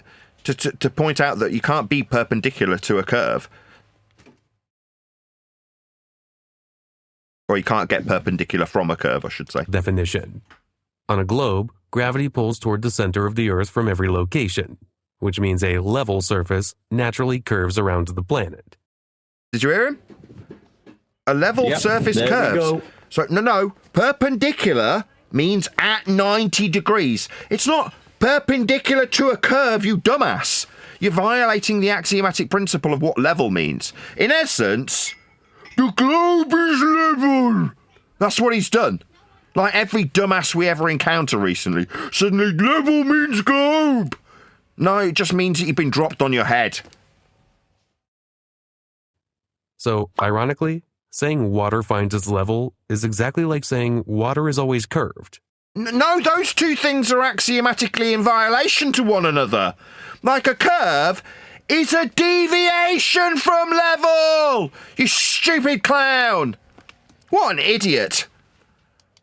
What people usually mean is... Good. This guy is giving false information out. I mean, this what he's talking about is incorrect. Yeah, you don't get taught this at school. It's fraudulent. Is misrepresenting what things are level and level not being level and level not being flat and level is curved. It's absolutely insane. The guy must be in a psychological dilemma or something. Are hills level to this guy? Yeah, that's exactly a hills level. Sorry, let me get it straight. So when we've got a flat football pitch, it's actually a round hill. And when we've got a hill, it's actually level. Because counterintuitively, that's what level means. It means actually curving.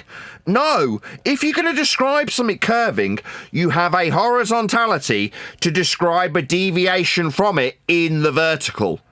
Like slope, like rise over run, like how we measure a frickin' hill. No, the hill's not level. The globe isn't level. Stupid idiot. Water is always flat. Yeah, it is. Yeah, that's why we build things, yeah? Like when they have to level a wall with a tool called a level. Oh my God. But you'll notice that nobody really says that. Other than everybody in the building industry, you dumbass. Everybody says that. There's tools made with that principle in mind. Oh my God. I've got one right here. There's one on my camera.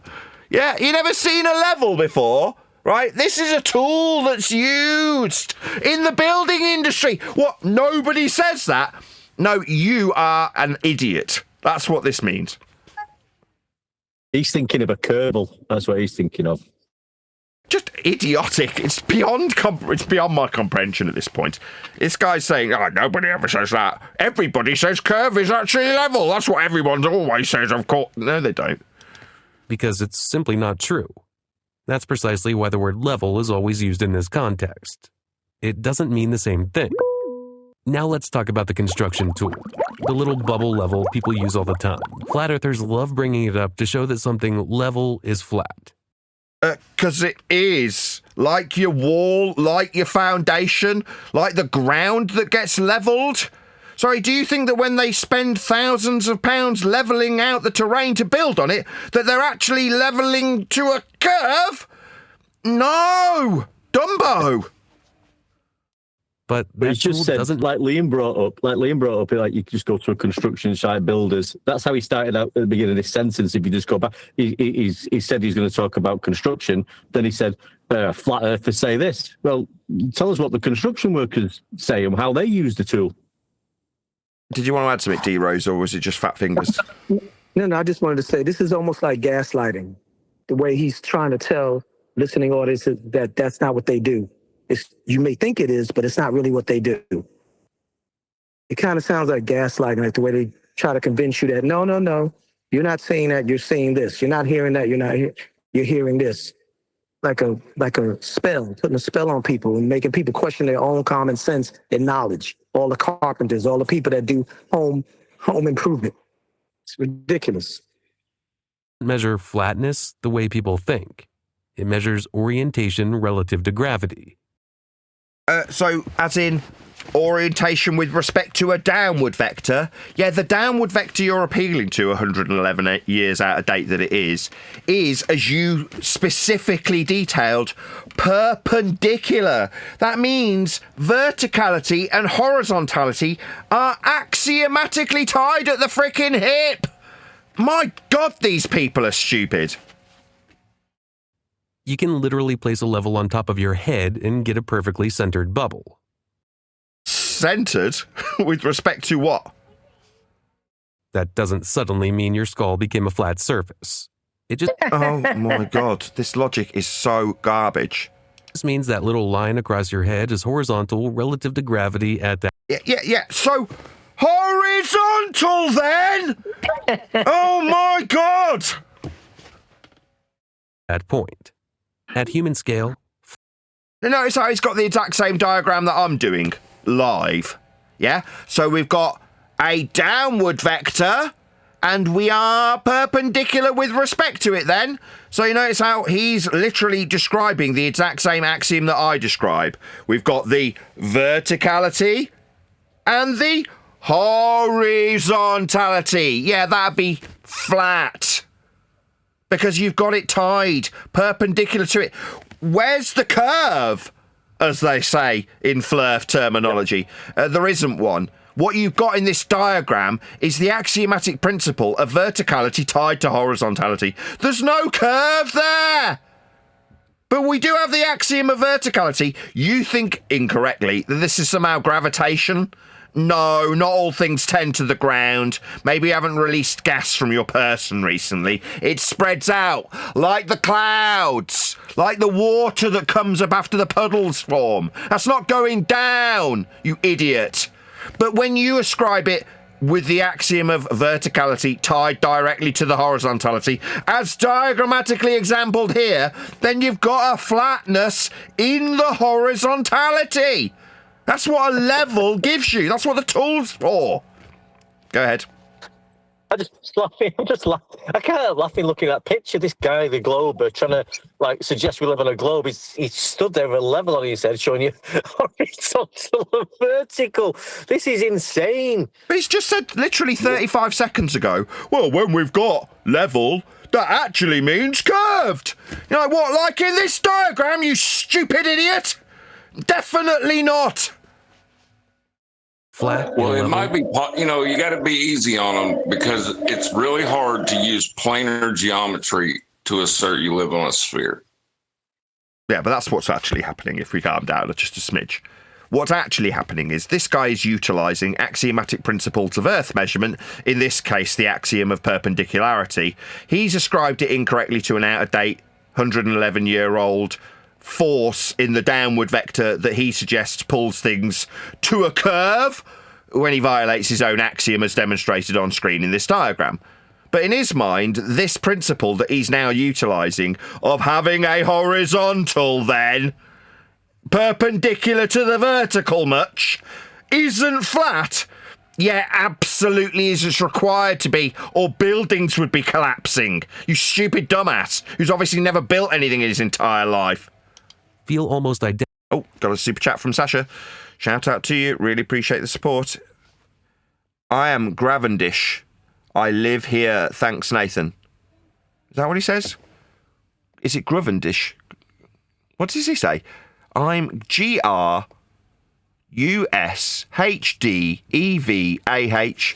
What does that even spell?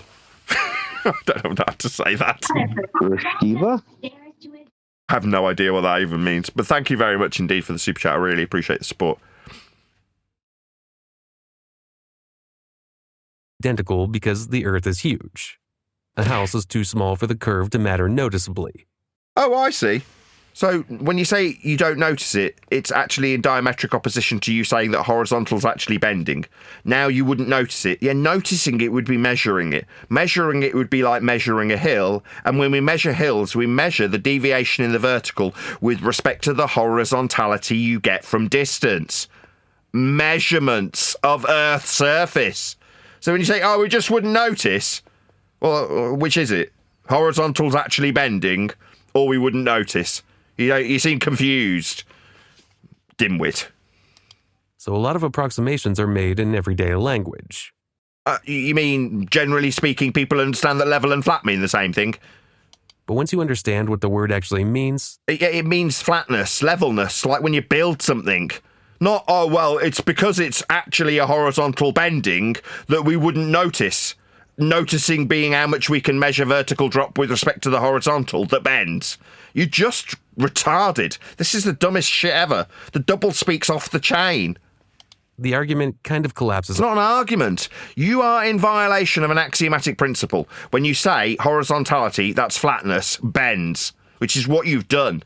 You've tied it directly to the vertical with a downward vector that's 111 year out of date, and then simultaneously violated it, and now are suggesting that it's an argument? No, you're violating axioms. Please, can you stay off mute while I'm ranting, whoever it is? Go ahead. Sorry, Nathan, I came off mute. I can't help laughing at this. Sorry, mate. It's just like, once you understand the word level is not level, then globe. I'll just put it in the wall socket. Look here, guys. Level is deviating from level at the rate of level. Why can't you understand that? Slot the fuse into the little slot on the wall and just push the cover John, over the fuse. This is what it comes to. Oh shit! They've got to say level is curved. That's what it's going to come down. That's what it comes down to. They have to say level. It's not level. It's curved. That's how much of this is where it's got to. And the way you know that level is deviating from level is that it's deviating at the rate of level. That's how you know. Still doesn't work. Sorry about that. I'm giving my wife tips on how to push the fuse back into the wall. Our washing machine has stopped working. Anyway, we'll continue. Sorry about the fuse update. On itself. Rating, 8 out of 10. The confusion mostly comes from vocabulary. What? You're giving this crap where you violate an axiom a high score? What? What the hell? Level sounds like flat. Sorry, no. They're different words. They don't sound like each other. They're not rhyming with each other. This guy's delusional. But scientifically, they're... Scientifically, they sound the same? Oh my God. They're not the same thing Hold at all. on a second. Time out. Time to freak out. Why is he bringing science into measurements? So he can assert that he's got some sort of superiority, because people hear the word science and go, oh, wow, then what he said must be true because he's used the word scientifically. It's a wanker's way of ascribing false valor to their statements. Well, it's also greasing the skids so that when the argument comes up, we see too far, he's able to appeal to why we see too far and claim science. Water does always find its level. So that's the end of that discussion then. This little disclaimer just pisses in the face of everything you've just said for the last 4.5 minutes then. Yeah, that's pretty much basically it. And it means something. yes, it means that water finds its level as you declared at the beginning and end of these absolutely nonsensical, completely conflicting with the statements made at the beginning and end. Yeah, you're violating your own axiom and then giving yourself a really high score for doing it. This is the dumbest shit ever. Number 3, NASA is faking space images. Right, this is not a flat earther making these suggestions. The space images are your worldview perpetuated by your religious leaders through a TV screen to you. You're suggesting that flurfs make an argument. This has got nothing to do with the flat earth.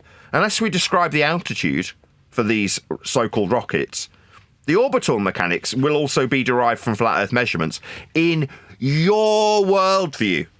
But this is supposed to be something to do with flat earther arguments. It says in the title, flat earther argument, it says. Yeah?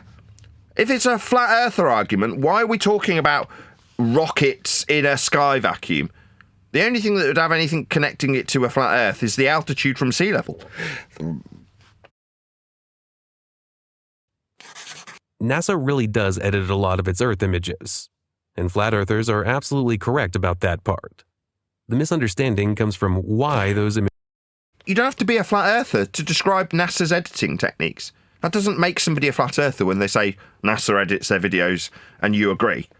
This has absolutely nothing to do with flat earth. You're just misrepresenting what we actually talk about when we talk about flat earth. Now, there might be people out there, charlatans, that call themselves flat earthers and then waffle on about how the globe don't work incessantly. That's not talking about flat earth, though. Talking about flat earth in this context would be talking about the altitude from sea level that you could measure any trajectory with. Images are edited. Imagine I ask you, take a picture of the entire United States. You can't do it from a normal plane because you're not high enough. What height, as in your measured altitude perpendicular to sea level? That sort of height. Even from extremely high altitude? A high altitude's a flat earth measurement. The country is simply too large to fit cleanly. Large is measured in miles or kilometres. So the size that you're measuring, that you're too high, that's a perpendicular altitude and a horizontal distance. Everything about this is an appeal to flat earth measurements. Into one detailed image. So what would you naturally do? You'd collect multiple photos from different locations, then assemble them together afterward into one large image. Okay. Other than going to different areas at a distance that's measured flat from an altitude that's measured perpendicular to flat, how has this got anything to do with your asserted sphere belief? It doesn't. That final picture has technically been modified. So hold on. This started off with you misrepresenting flurfs as suggesting something to do with outer space and NASA. Now what you're offering is actual facts of how they acquire the imagery from a flat plane with flat distances and flat Earth altitudes. I don't really understand why you do this. So the only bit that's garbage you've already decried when you say, yeah, NASA do edit their images. And here's how they measure them flat to produce them. This isn't an argument. You're just stating how flat Earth gets measured. It's a composite. Not because you're trying to fake America, just because that's the only realistic way to capture something that big with good detail. Earth works the same way. A lot of satellites orbit relatively close to the planet. No, there's no such thing as an orbit. Orbital motion is derived from flat Earth measurement in the Roman Catholic mathematics, derived from Keplerian orbital motion, scaled by Huygens. This is a mathematics to better describe the movement of the lights in the sky. There is no orbital motion in reality. It's a mathematical derivation. In order to describe orbital elliptical motion, we are not Earth-centric for a start.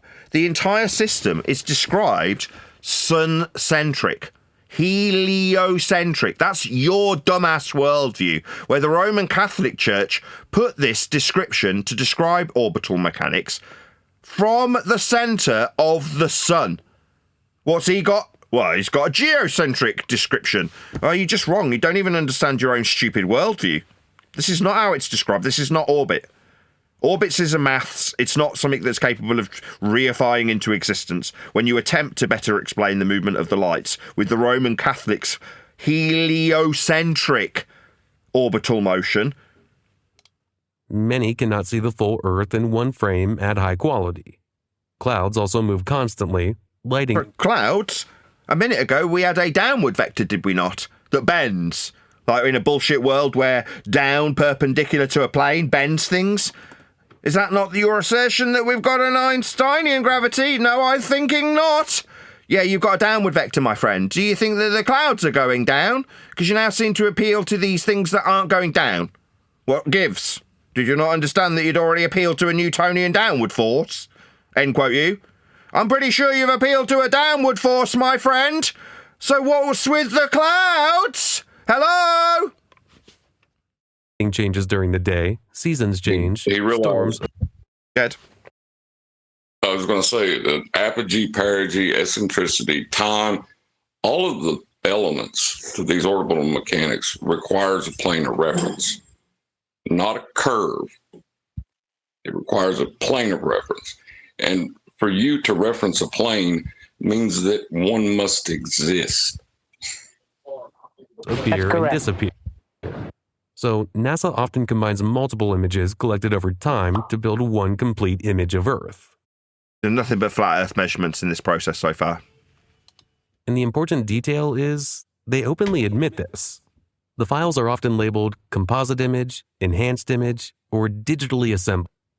Okay, so they fly up to a flat Earth altitude and measure vast flat Earth distances. Wonderful. Earth's measured flat then. NASA isn't hiding the editing. No, Nathan, these are the pictures that has sealed the deal for people like Gem Panda. Were taken from a flat Earth altitude of a flat Earth vast distance. No, all they see is the ball. That's all they see.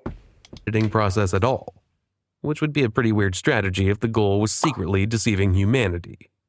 Editing an image for visibility and assembling data together is completely different from inventing an entire planet. No, that's not NASA that did that. That's the Roman Catholic Church.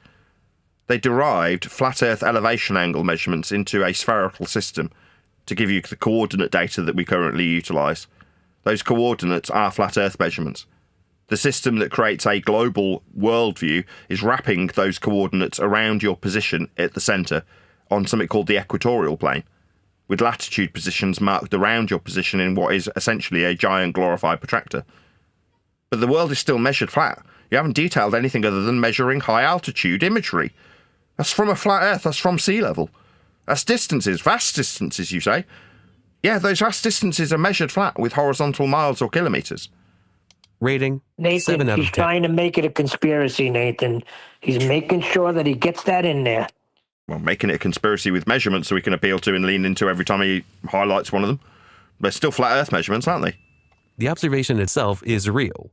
NASA. Okay, so the observation from a flat Earth altitude measured from sea level of a vast flat Earth distance measured in horizontal miles is real.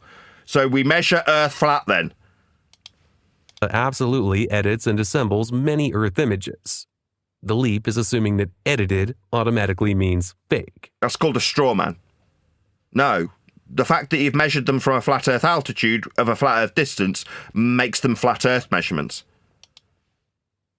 Number 4, Antarctica is hiding the edge of the Earth. Right, Antarctica, an edge?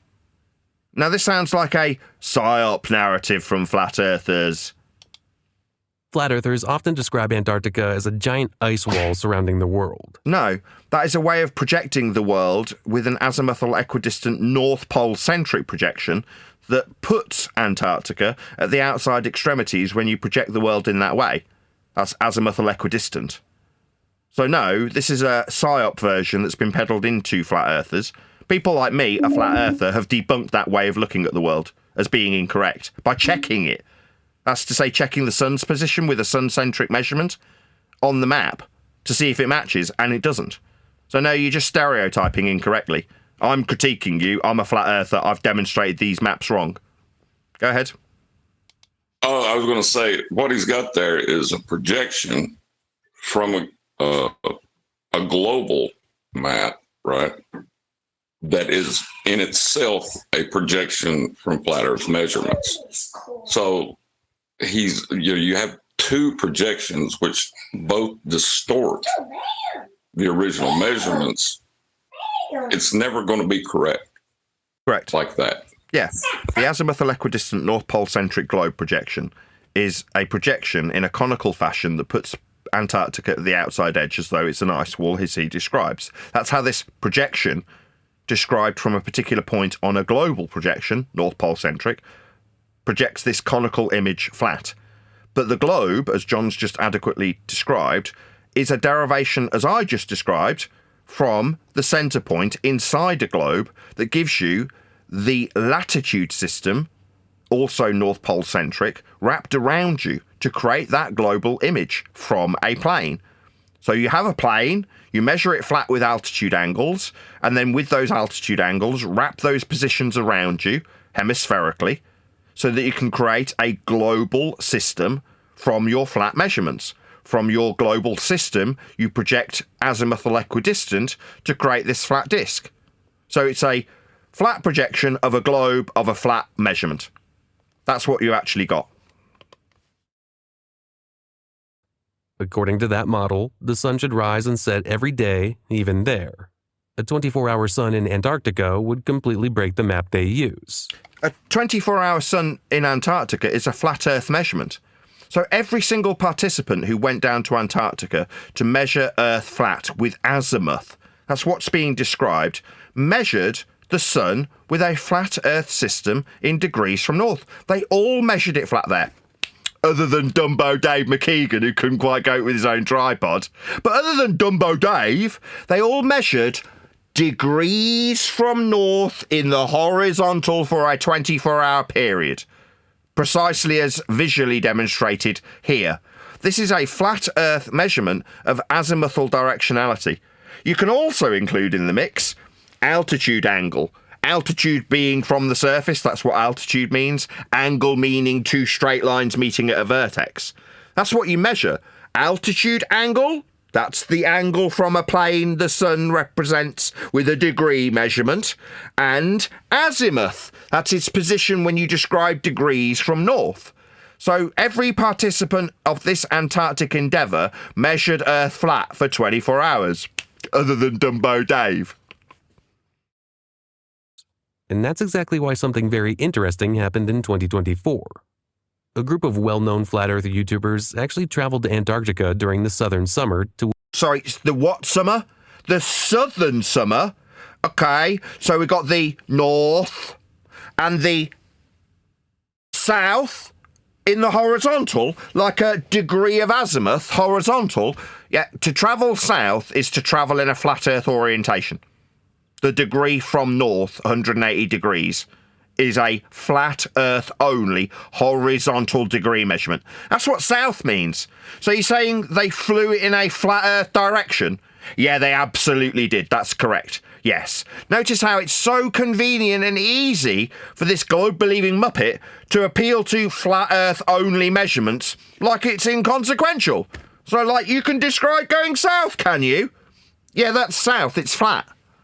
So far, no good. You're not actually appealing to anything beyond flat Earth measurements.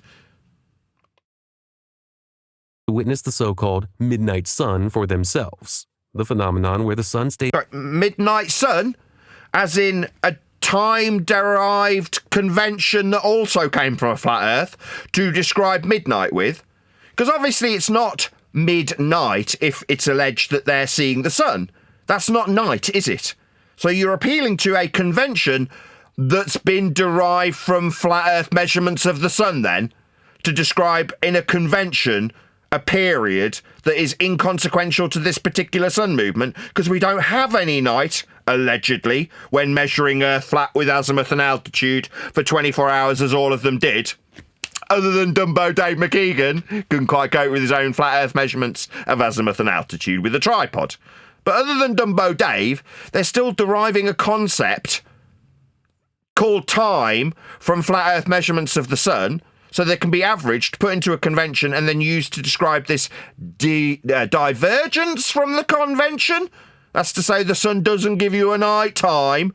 All right, so not midnight then. Where do we get this term from? Oh, from measuring Earth flat to derive the convention of time. I see. Well, we're going to compare it to some globe measurements. Oh, no! We're going to compare it to flat Earth measurements of altitude angles and flat Earth measurements of degrees in the horizontal from north called azimuth. I see. So this is just an exercise in measuring Earth flat then? Yeah, it is. Stays visible for 24 hours straight. The expedition was called the Final Experiment. Yeah, that's because it was produced by frauds like Will Duffy, who call measuring Earth flat for 24 hours, as all of them did, other than Dumbo Dave McKeegan, an experiment. No, measuring azimuth and altitude angles isn't an experiment. It's just measuring Earth flat for a 24-hour period. Hours themselves being a derived value from flat Earth measurements also, this convention called time. This specific type of time, because there's more than one. Go ahead. You just got there to it. I was going to say that the reason it's a 24-hour period, it's 15 degrees hour of the sun's elevation angle change throughout the day, extrapolated into another 15 degrees through the night where you wouldn't see it. That's why we got 24 hours. It's a flat plane measure, but you got there before I did.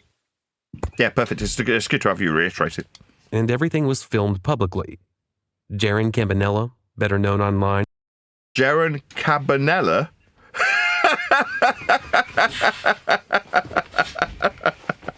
Jaron Cabanella, eh? I think you'll find it's Jaron Cabanara. His Jaronism was one of the participants. It's Campanella, just in case anybody was actually intrigued with his actual name. And the awkward part for flat Earth theory is... No. Theory comes after experimental validity. This is not science. Just because a fraud called Will Duffy has decided to call it an experiment doesn't mean that they formed theory when they all measured Earth flat for 24 hours. Other than Dumbo Dave. They saw it. The sun stayed up exactly like... Up? What does up mean? Is that like being perpendicular to a plane of reference? That kind of up? Like a verticality axiomatically tied to the horizontality? That kind of up?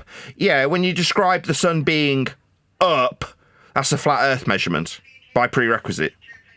Scientists said it would. Jaron himself admitted on camera, sometimes you are wrong in life. Yes, sometimes Jaron is wrong. That's right. Now, logically, you'd expect that to seriously shake the flat Earth community. Right, you think the flat Earth measurements they all made for 24 hours, other than Dumbo Dave McKeegan, would shake our community? No, quite the contrary. What I did was I got a phone call from one of them while they were making these measurements. Ring, ring, ring, ring. Hello? Oh, hello. What's that, Mr. Toon? You're measuring Earth flat again? What's that? There's no guns there. No, it didn't shake the community. Quite the contrary. We made some quite amusing songs about the idiocy that befell the people who were making these flat Earth measurements when they called people like me up to affirm their religious belief with this flat Earth measurements that they all made, other than Dumbo Dave McKeegan. Instead, a large part of the community reacted by rejecting the people who went. Me? No. I mean, I'd already rejected these assholes for lying to people about free energy. So, no, I didn't do that.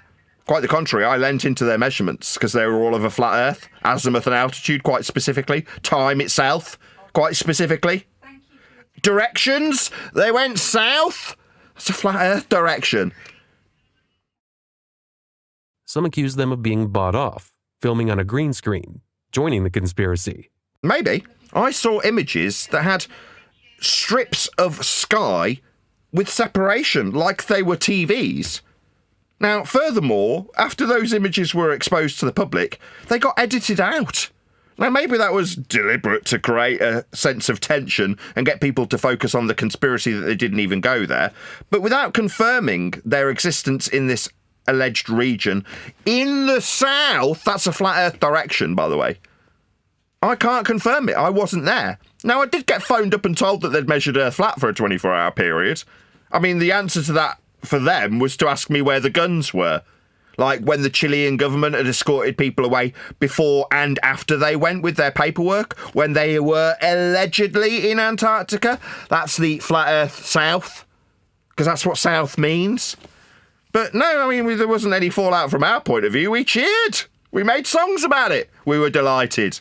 That doesn't change the fact that quite a few of the people who are alleged to be on the flat Earth side of this endeavour were ignoring how they'd already debunked the map they were burning as a straw man when they got there, ignoring the fact they're travelling in a flat Earth direction, and ignoring the fact that they're measuring Earth flat with altitude and azimuth. Those shilly flat earthers that didn't really need any affirmation from us. They'd already fallen out with us as we talked about Earth being measured flat. And they wanted to talk about the ether sensation being the manifestation of the vibration of libration. That's what they wanted to talk about because they wanted to peddle free energy to people. Scammers. I mean, they projected that scammy nature onto me like most of our opponents do. But in this particular camp, we weren't shocked or shaken that they measured Earth flat. They'd been measuring it flat anyway. Or not being real flat Earth. Yes. Oh, you just pressed play, but he's just depicted them on a horizontal plane of reference. What did he say? Do I need to rewind it? Yeah, just do a J.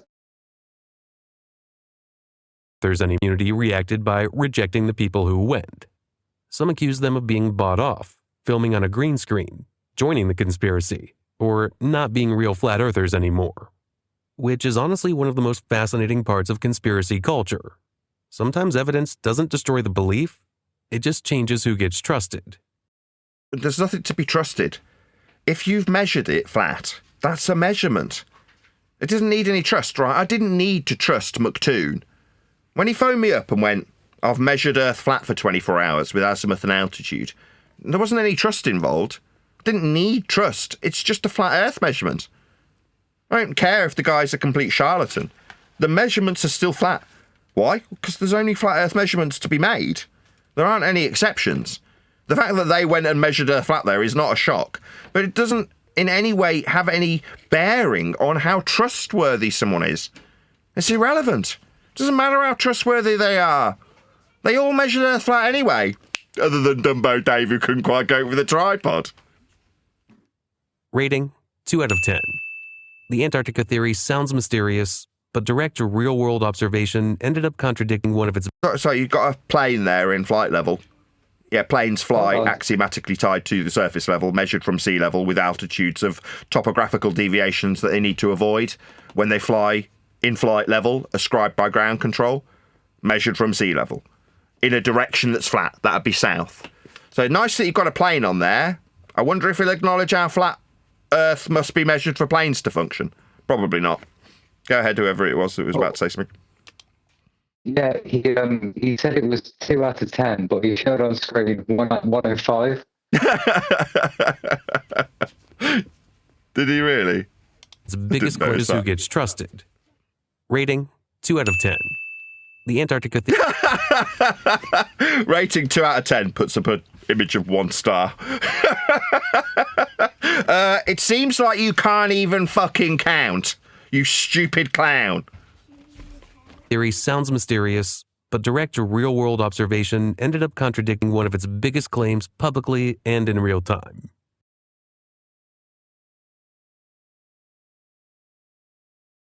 You're on mute. Whoops, not on mute. That would be the fact that he's travelling south. That's an azimuthal directionality from north.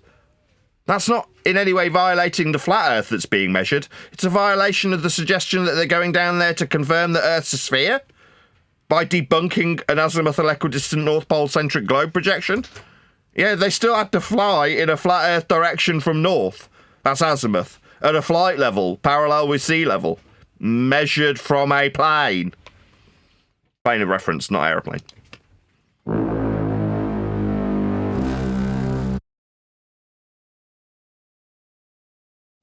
Number 5, gravity doesn't exist. Flat Earthers love doing this experiment where they... Sorry, Flat Earthers love doing an experiment. Let's just reel off a few quotes. Gravity is not a force, George Musa. There isn't a force of gravity, we lied to you, Mitch Ukaka. There isn't really a force of gravity at all, Professor Brian Cox.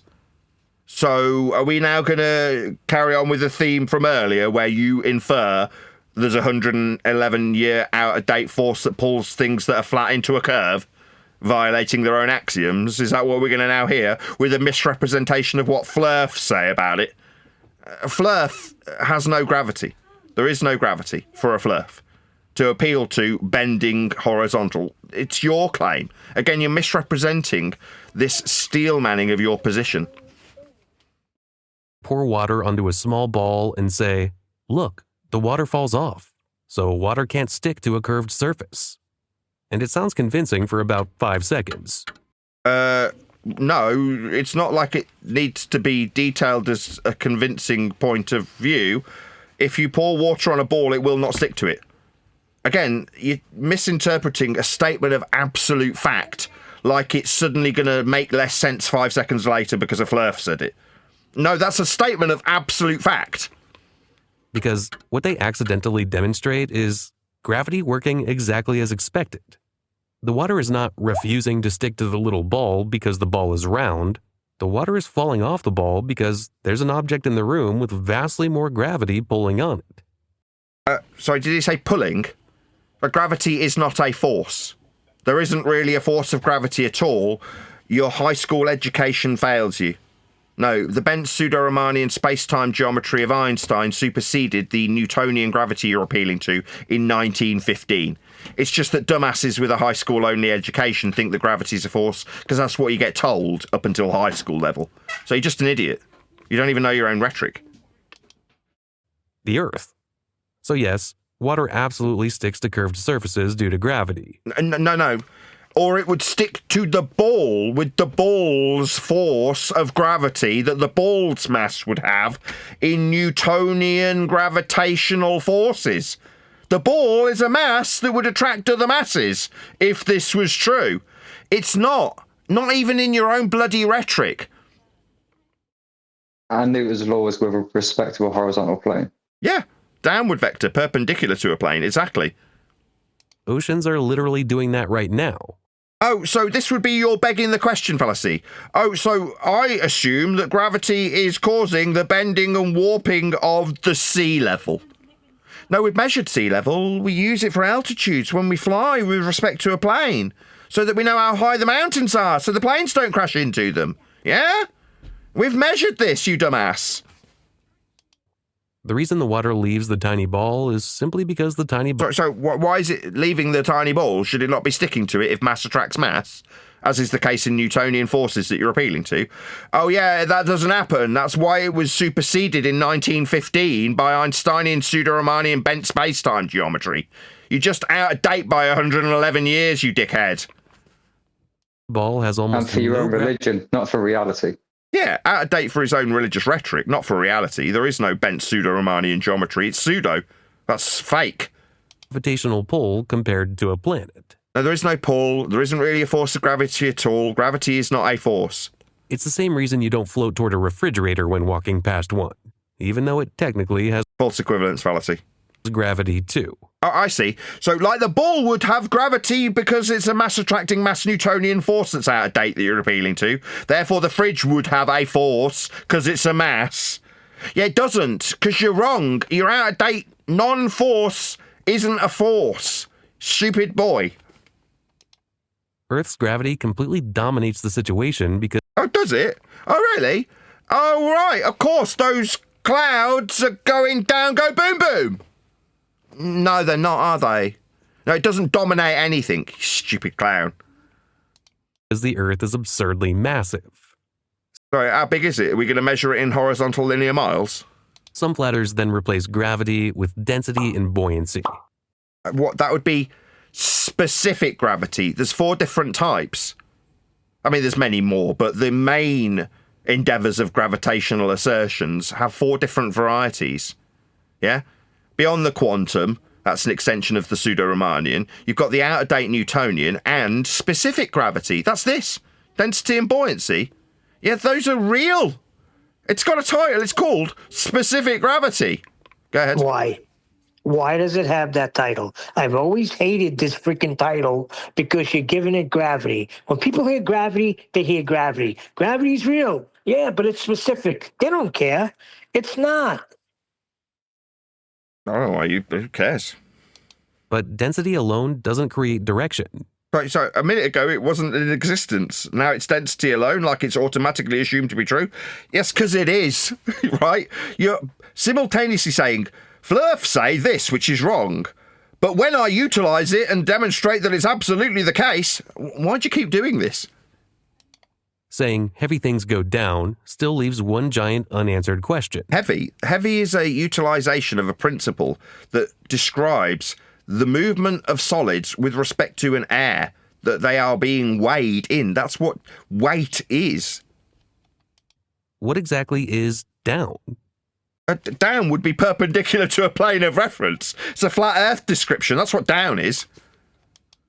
Yeah, Gravity but you know what answers they're that saying, very- Nathan. Why the direction down? Why not? Why doesn't it go sideways? Well, on their ball example, he had it going exactly that. He had the ball with all directions going to the centre of it. But now he's appealing to this flat Earth only vector. Yeah, that's what they have to do. There is only one axiomatic principle when you describe verticality for things falling. That's downward. Not that all things fall to the ground. There's clouds. So when we describe these principles, they go, oh, what does that mean? Well, it's an axiomatic principle tied to Earth's surface when we measure it. For verticality, or things falling from the verticality that you can measure with a height from sea level. Very cleanly, matter attracts matter. No, it doesn't. You're 111 years out of date. Do you think the clouds are being attracted to the ground, Dumbo? This was superseded in 1915. Clearly, you only have a limited understanding of your own bleeding rhetoric. No, mass does not attract mass. Experience gas with its elastic collisions. The mass of gas does not attract the mass of other gas, if I could say it. We have elastic Nathan. collisions. Go ahead. Sorry, I was going to say, for how many years have flat earthers have to correct the borders on their own religion to then only take apart? Because they're high school educated. They need the kids in school to think there's a force holding them to a ball. Because psychologically, when you're at the stage of indoctrination with heliocentric rhetoric, where you're not being told that the mathematics works from within a ball, you're told that you're on the ball. And a kid will go, well, wouldn't we fly off it? So they go, no, there's a force that holds you there. And so long as you're indoctrinated with that rhetoric that's now out of date by 111 years, up until high school, your pea-brain kid will think that there's a force holding him to the ground, making the ball make a bit more sense. It's only when you go beyond high school that they go, no, there isn't really a force of gravity at all, end quote Brian Cox. Because it's a bent pseudo-Riemannian space-time geometry, a fourth-dimensional space-time bending, as a result of the uneven distribution of mass. Oh, so not mass attracting mass then? No, we lied to you, end quote Michio Kaku. Did Brian bigger the Cox object, define what the mass stronger was the attraction. in that explanation? No, he did not. Funny that. And once you start looking beyond simple internet experiments, gravity explains an enormous amount of reality. No, it doesn't. It's a bent pseudo-geometry. Planetary orbits. Orbits isn't derived from mathematical bent pseudo-Riemannian space-time geometry. Orbits is Copernicus and Kepler. That's the Roman Catholic Church 500 years ago, giving you elliptical orbital motion in mathematics to describe lights in the sky. More specifically, retrograde motion, superseding what was formerly known as epicycles. Epicycles being explained with elliptical motion, sun-centric. So no pseudo-Riemannian space-time geometry or mass-attracting mass has no bearing on the suggestion of the Roman Catholic-derived elliptical orbital motion you're now ascribing to it. You're just making shit up. You don't even know your own bloody religion. Tides, satellites, falling objects. No. Falling is perpendicular to a plane. Oh my God. Even GPS systems, which actually... GPS is Cartesian, works with coordinates. They need gravitational corrections to... No. You don't need to correct for a force that's not a force. The orbital elliptical motion is mathematical convention only. These aren't applicable to your reality. They're derived from movement of light. Function accurately. So the alternatives sometimes sound intuitive and tiny. Notice how it's showing a flat map on a flat phone screen. Yeah, it'd have to be, because it wouldn't work with the flat distances and the flat altitudes.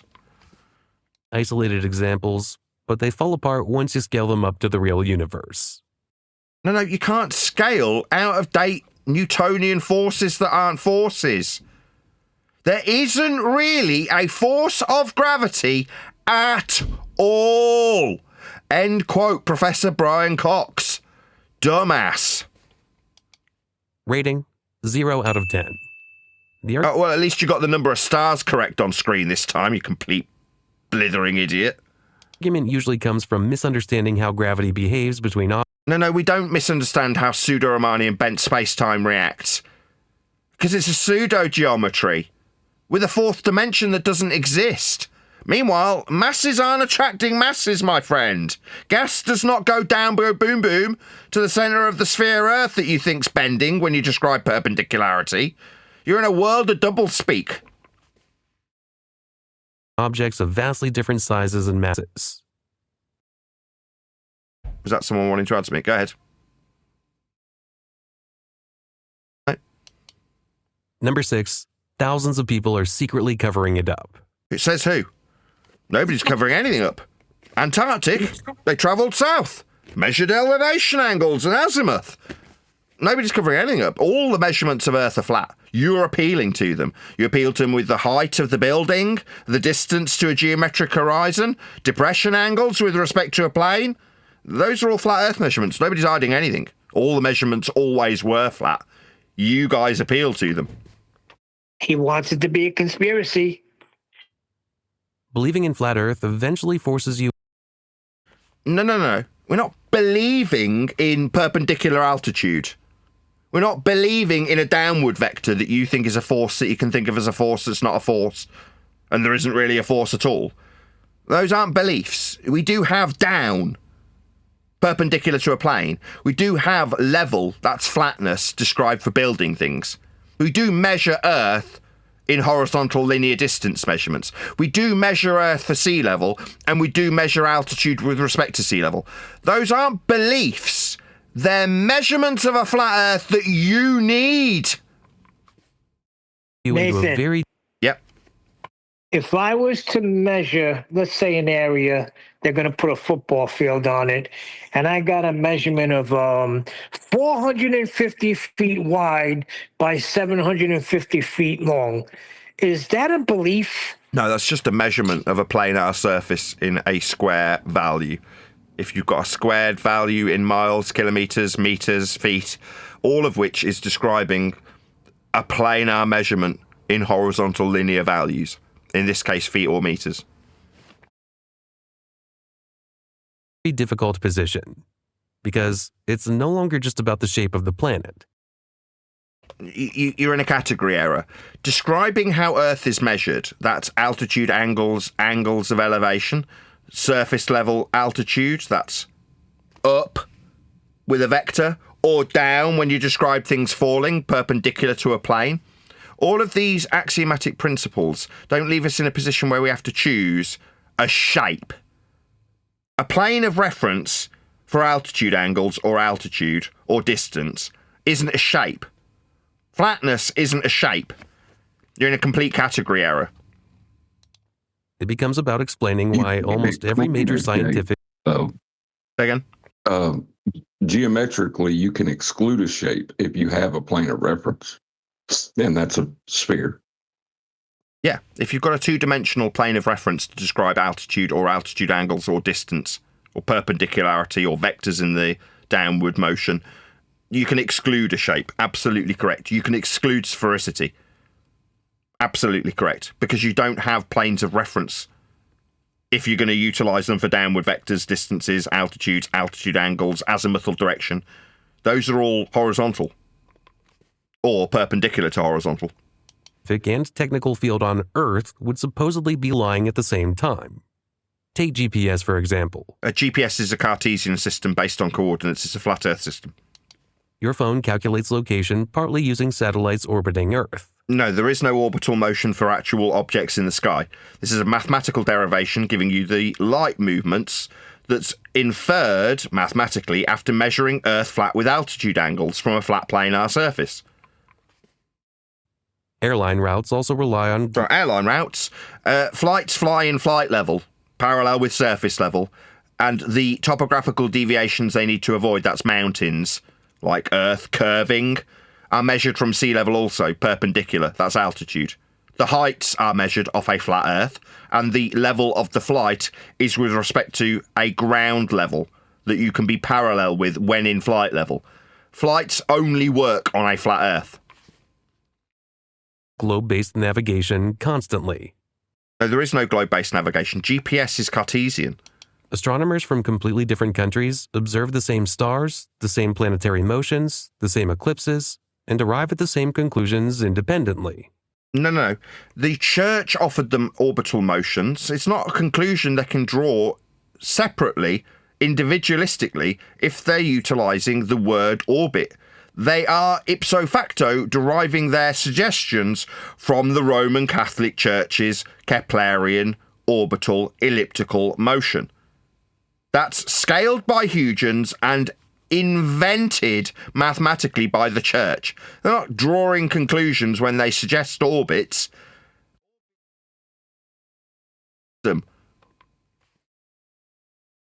So for flat Earth to work... No, it can only work flat when you measure Earth. Go ahead. No, I was just laughing. This guy, he's just, the double speak is, like you said, is off the scale. We're used to people tiptoeing around it, whereas this guy just embraces it and wears it as paper mache shield. Millions of people across multiple generations would need to either knowingly participate in the lie or... No. Every single person who ever measured Earth, ever, going back generations, measured it flat. As an example, elevation angles to the stars, coordinate information for GPS, distance measurements so you can ascribe a value to how much land you're photographing from an altitude measurement perpendicular to sea level itself, flight level, parallel with surface level. All of these measurements were made by everyone. It's just people like you who believe, based on their Western world cheap as shit education, that they're on a sphere, will say level, perpendicularity, bends. Completely defying the actual measurements that everyone was always making anyway.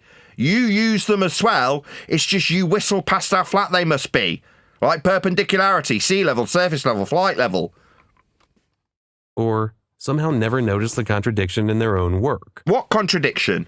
What's the contradiction? You're measuring altitudes from a surface level. You're measuring altitude angles from a 0 degree baseline. You're measuring sea level as a plane of reference. You're measuring flight level from sea level, parallel with surface level, perpendicular in the vertical. What contradiction? Every measurement was always being measured flat anyway. And humans are really bad at keeping secrets.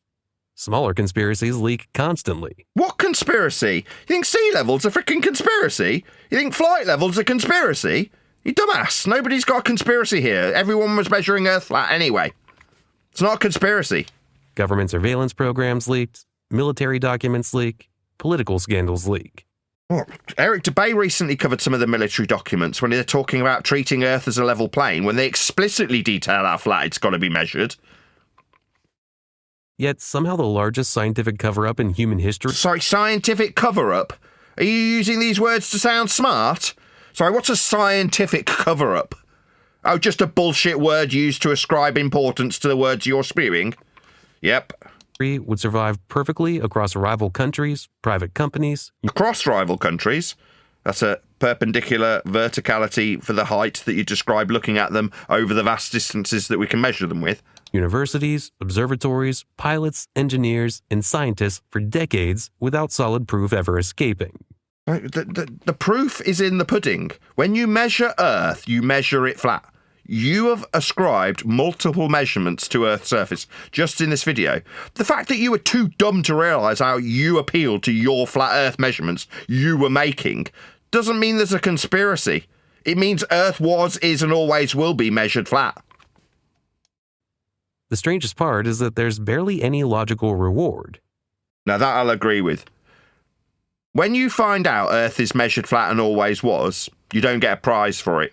Simultaneously, if you were of the disposition that Earth is spherical, and you find out that it's just being measured flat even to create that belief, you don't lose anything either. first thing I've agreed with him on. If someone proved the Earth was actually flat tomorrow, they would instantly become one of the most famous people in history. Really? So somebody who goes out and measures flight level perpendicular to sea level, the guy who measures sea level, the guy who measures altitude angles to derive orbital elliptical motion for your sphere belief, did they become famous overnight? No. On the contrary, everyone was always measuring Earth flat anyway.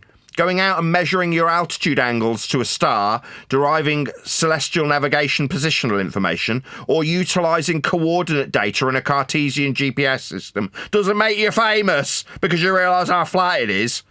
And it doesn't alter how flat it is. Scientists would not hide that discovery. Why does he keep babbling on about scientists? They would fight to publish it first. At some point, maintaining the conspiracy becomes far more complicated. What conspiracy? Maintaining the conspiracy? What, that you're fed with your Western world education? That conspiracy? The globe is the conspiracy, if you want to put it in these terms. Because it defies the axiom and has people bandying together to make the rest of the world see it in that way, in defiance of the measurements. If you want to suggest there's a conspiracy, it's the globe.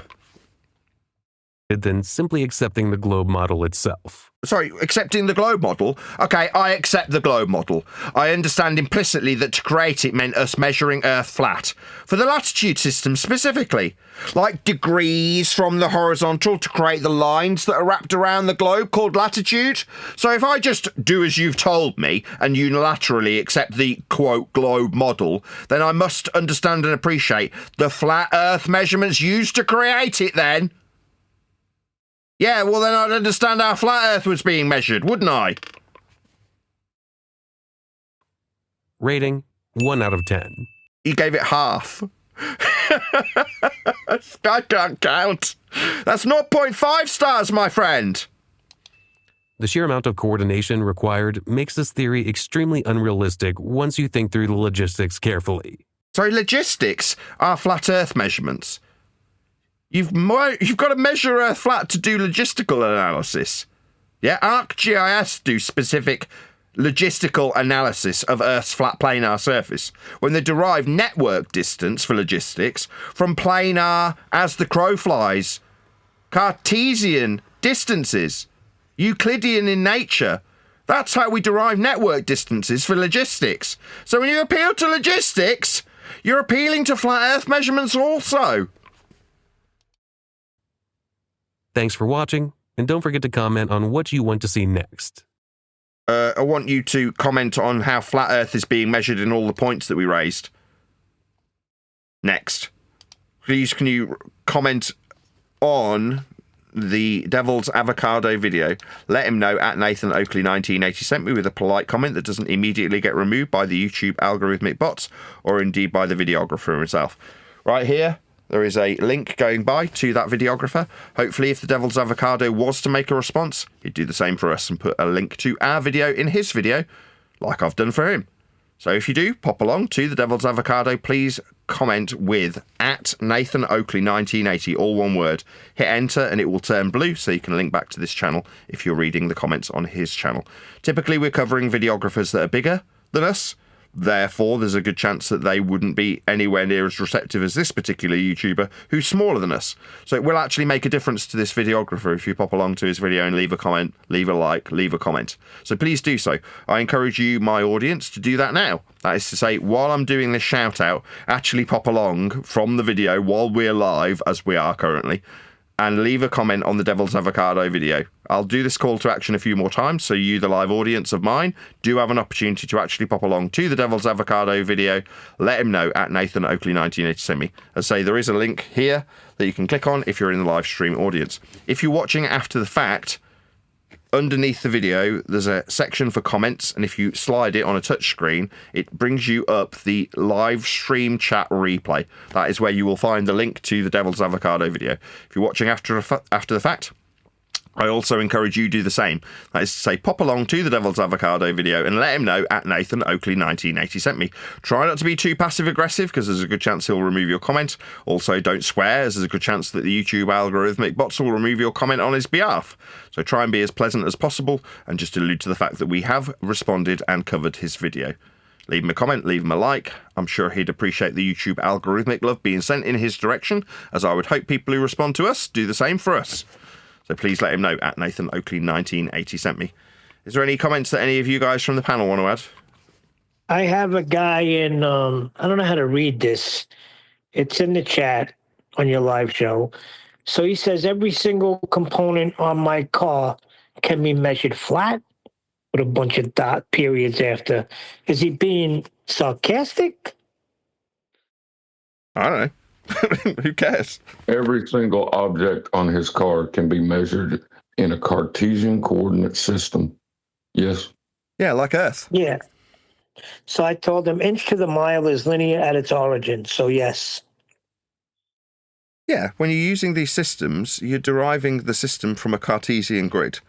Likewise, if you describe Earth with a distance and an altitude and a topographical deviation, that's a hill, the hill is being described Cartesian, with horizontal linear distance and perpendicular altitude in the vertical.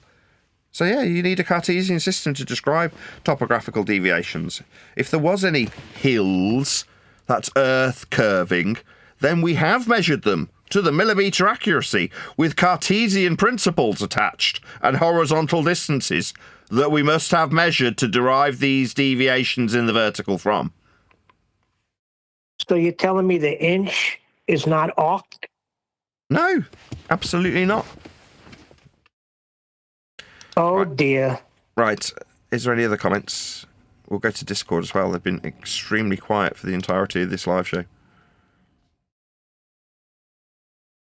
Any comments from Discord? If not, I'm going to round out this live show. Fun though it was. Now's your chance, Discord. Hey guys, it was nice to hear this guy mentioning the measurements of Earth. Yes, it was lovely. I really enjoyed it. Anything else? No. Well, the thing is, he doesn't know that he's measuring Earth flat. He believes that Earth is a globe. And that's the whole thing. He believes. Indeed. You say he wants to contradict his own measurements. I see. Yeah. Right. He's saying it's measured, and we know how it's measured. But in his mind, it's a globe. Cool. I'll do a little plug for my book. So if you want to hear more flat Earth measurements laid out alongside the globe prerequisites that are utilising the flat measurements, then check out my book, Measured Flat. Link in the info box below this video. Absolutely fantastic publication. Sold hundreds of copies already. I'm delighted. It may be the case that I'm not live tomorrow. So I have arranged to speak to Eric Debay tomorrow at around the time I'm normally live. So if there isn't a live show and it ends up being a repeat of a Uncut and After show, then the reason is because I'm chatting to Eric Debay, promoting the book Measured Flat. Link in the info box below this video. Also, if you'd like to make a revenue stream of your own off the back of that book, then you can become an affiliate. There is also a link below this video so you can apply to become an affiliate and sell the book via a link underneath your video or on Twitter, Facebook, whatever it is you do on social media that puts the opportunity for a link to be in front of other people. So if you did want to make 30% off selling the book, then you can apply to be an affiliate. Link is also below this video. Of course, a massive thank you to today's Discord and G Plus panels for making today's live show possible. If you're watching this on either Nathan Oakley 1980 or Nathan Oakley Premiering streams, then stay tuned as there will be an after show to follow. So just sticking solely to the measurements, which is what it's all about. You got to go by how it is. If he was reading the book and he wasn't liking it, he wouldn't be saying, "Hey, when do you want to come on?" You know what I mean? So it's all falling in line, and I think it's like Providence, man. The first guy that's going to interview him is Eric Debay. I mean, come on. Yeah, just get it all confirmed up. I won't deny, I am absolutely delighted that Eric got back to me. So are we. Amazing. Yeah. Does he have the biggest subscriber count in this arena? Yes, as far as I'm aware, Eric Debay's got the biggest Flat Earth subscriber count. I could be wrong. There might be someone bigger than him, but I don't think so. If not, he's right up there in terms of reach. In our arena, yeah. He's like top dog.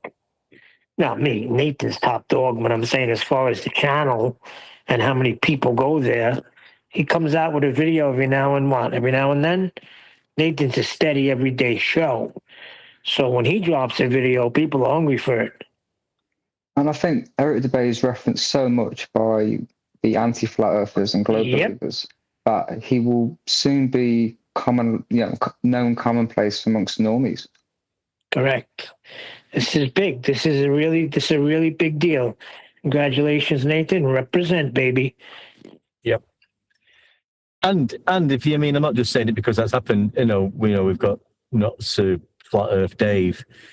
And we've spoke about him and the things. Even though you might be able to say something about Eric, but he's not much. He's the one that you'd have least to say about, really, or critique, or say why you're saying that. Do you know what I mean?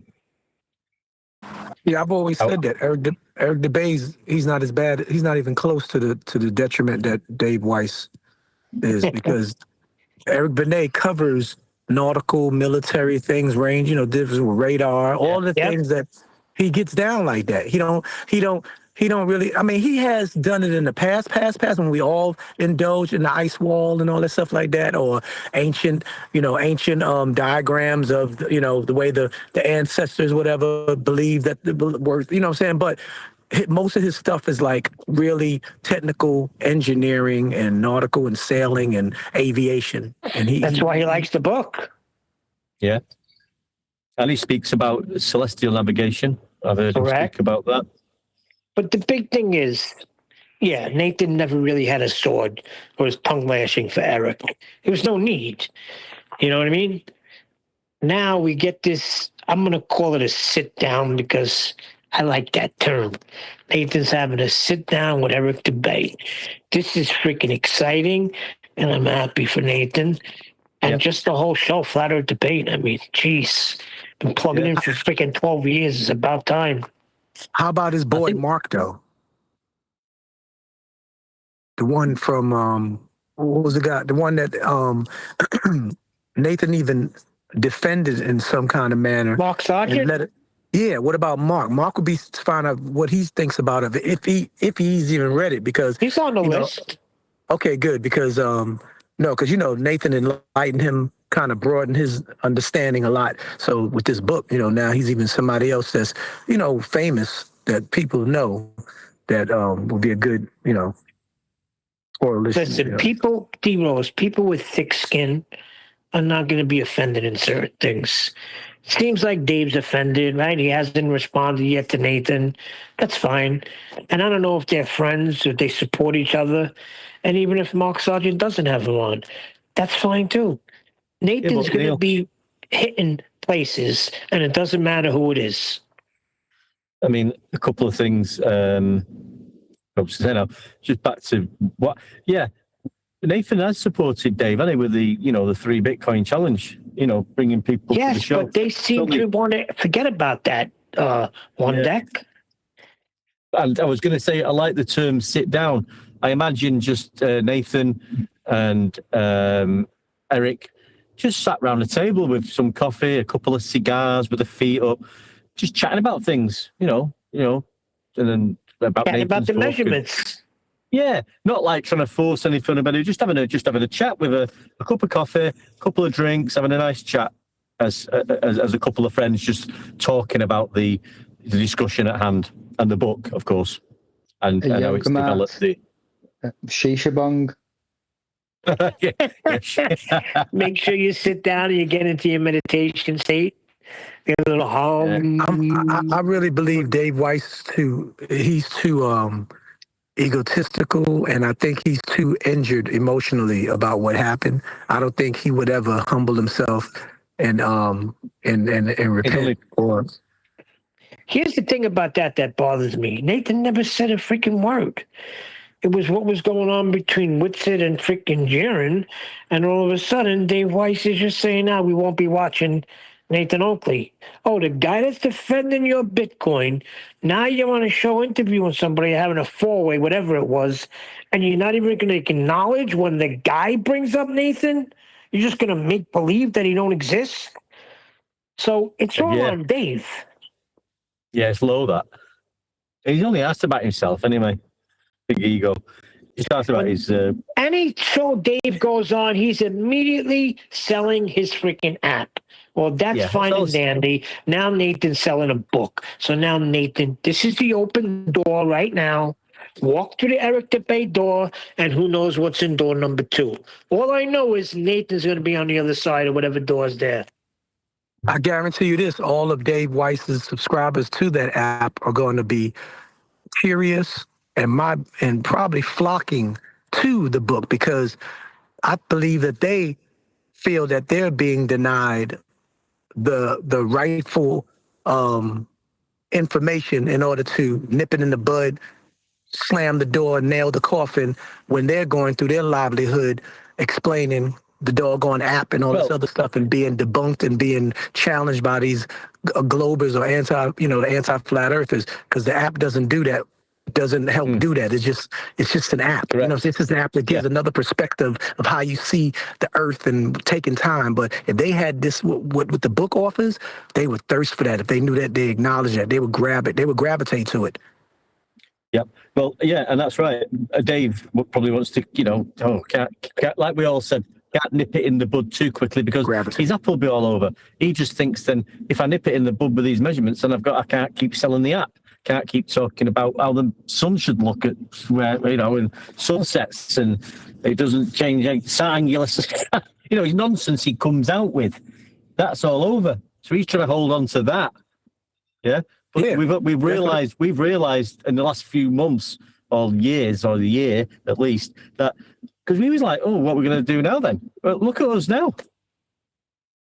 Remember me saying that the other day? I said, what we have done is pretty much become a killjoy. We've taken away the entertainment. We've taken away the gins.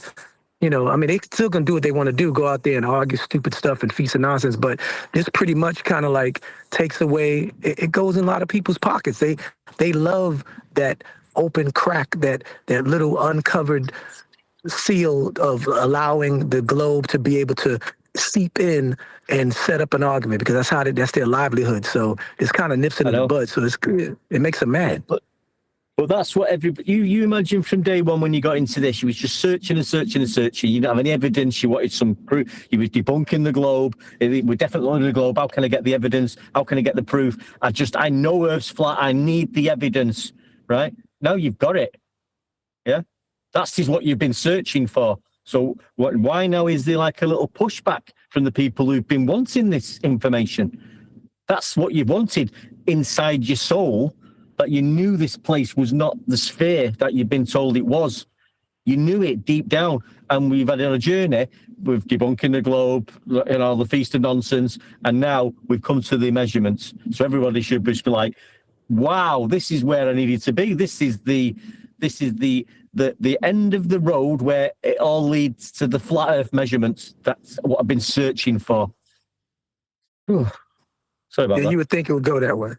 You think it would have went that way. And could you just imagine, had he not said what he said about, I guess we won't be listening to Nathan anymore, or had he stuck around with the 3-bit challenge and still, corresponded and had a camaraderie with Nathan at this point with the book, how much two of them could be so influential? He chose Jiren. He made his choice. Because that's what was going on at the time, was that thing with Jiren and the scientific method, which is funny because it has nothing to do with the measurements of Earth and how Earth is flat. But you see what happened with that. So he took his buddy Jiren's side, and where is Jiren now? He made the wrong choice.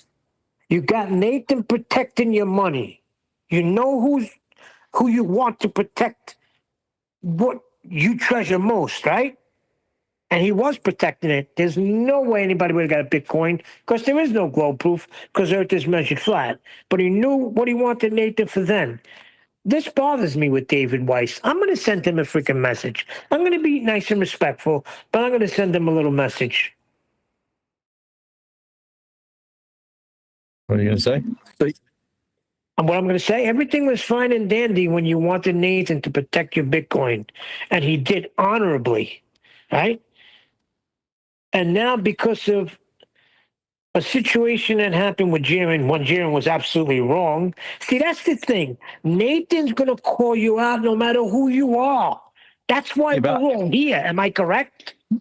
Yeah, Neil, but when an Italian American says they're going to give somebody a message or pay somebody a visit, everybody gulps a little bit. Yeah. I mean, no disrespect. I would just maybe. I think Dave's on the list, so I'd run it past Nathan, maybe. That sounds even scarier. Italian American and Dave's on the list. What list are you talking about, One Deck? Listen, but maybe ask Nathan if you should do that, because I think he's on the list of contacts to maybe, like Eli said. If Dave don't contact Nathan within the next 6 months to have us sit down and discuss his book, then I'm going to send a message, because it was all fine and dandy when Nathan had to sit there and discuss when ballers came in to try to win that freaking Bitcoin and they couldn't get past Nathan. It was all fine and dandy then. Right? So now that Nathan has a book out and he wants to profit a little bit, you can't extend the same courtesy? Well, you'd think so, but some people are just egotistic and all they bother about is the self and the money, like you just said. And people can just be like that. They can switch things off at they got no empathy. They're not bothered. All Nathan tried to do was help him in his, flat earth endeavors. Right? What did he try to do? He tried to school him on the scientific method. What was Dave's reaction? All of this could have been yours, meaning his boat. You could have been part of all of this, or whatever he said. Who gives a shit? Nathan wasn't doing anything but trying to help him. I don't know how Paul has done if it's a generic letter to these people. She said it was going to be personalised, and I did suggest yesterday with the Lee Peterson that Nathan's got the book, blah blah blah, whatever Paul or Nathan decides to put. But for him, I would be sort of just highlighting that Nathan can come on your show, talk about the book, that'd be great, and Nathan can give you evidence, which he didn't get off Dave, or you can mention his name or whatever, that Earth is actually 100% without a doubt measured flat. Now, you could do something similar with Dave Weiss. I don't know what, but like in the circumstances of, we might have been a ruckus with the scientific method. I don't know. I'm just trying to, forget that. Nathan, forget that. Nathan, you made a comment on one of Eric Dubé's videos, right? And that comment got 50 people giving you a thumbs up, like, so they like the idea, and now you're going to be sitting in front of them. Maybe do the same thing with freaking David Weiss. Get a video of his in the comments, say, listen, my book is complete. I don't know if you missed my emails, but I've been reaching out to you. I would love to discuss it on a platform with you. Maybe that'll get through. And if he still ignores you, well, let bygones be bygones. Let's talk about the book. I don't even think bring it up. I don't even think he should bring it up. Yeah. Don't even bring it up. We had issues before. This is what's going on now. I got a new book coming out. I would like, to discuss it on your platform. However he words it. Nathan has a better way of wording it than I do. You think he'd be jumping all over it because, Dave the Flat Earther, you've been, what's Nathan got on this flat Earth? Measured flat. Bells should be ringing in your ear. I'm a flat earther. I don't know 100% without a doubt, though, because it could be a really big globe. But here's this book saying it's measured flat. I want to read this book. You can't slip that in there and expect me not to. You'd think he'd be the first one to be like, hold on a second. Yeah, but I guess his feelings were hurt. Who knows? But like you say, let bygones be bygones. Reach out. If I don't hear from him in 6 months, then I'm going to send him a freaking nice little email. Totally respectful. And he'll read it sat on his boat. Yeah, at sea level. Cocktails. At sea level, 0 degree horizontal baseline, which he probably doesn't even think about when he's on his boat. Well, I'll just ask him if I could come on his boat. I'll bring the cement And we'll just see how level the sea is. Concrete wellies.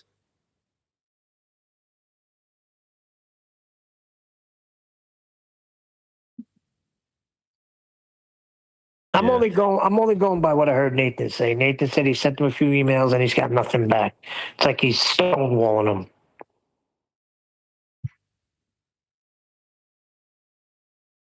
them. Which is troubling, isn't it? Well, it is troubling because he's obviously not interested. I mean, the title of the book should say it all. It's measured flat. All roads lead to a flat Earth. Is Dave the flat earther?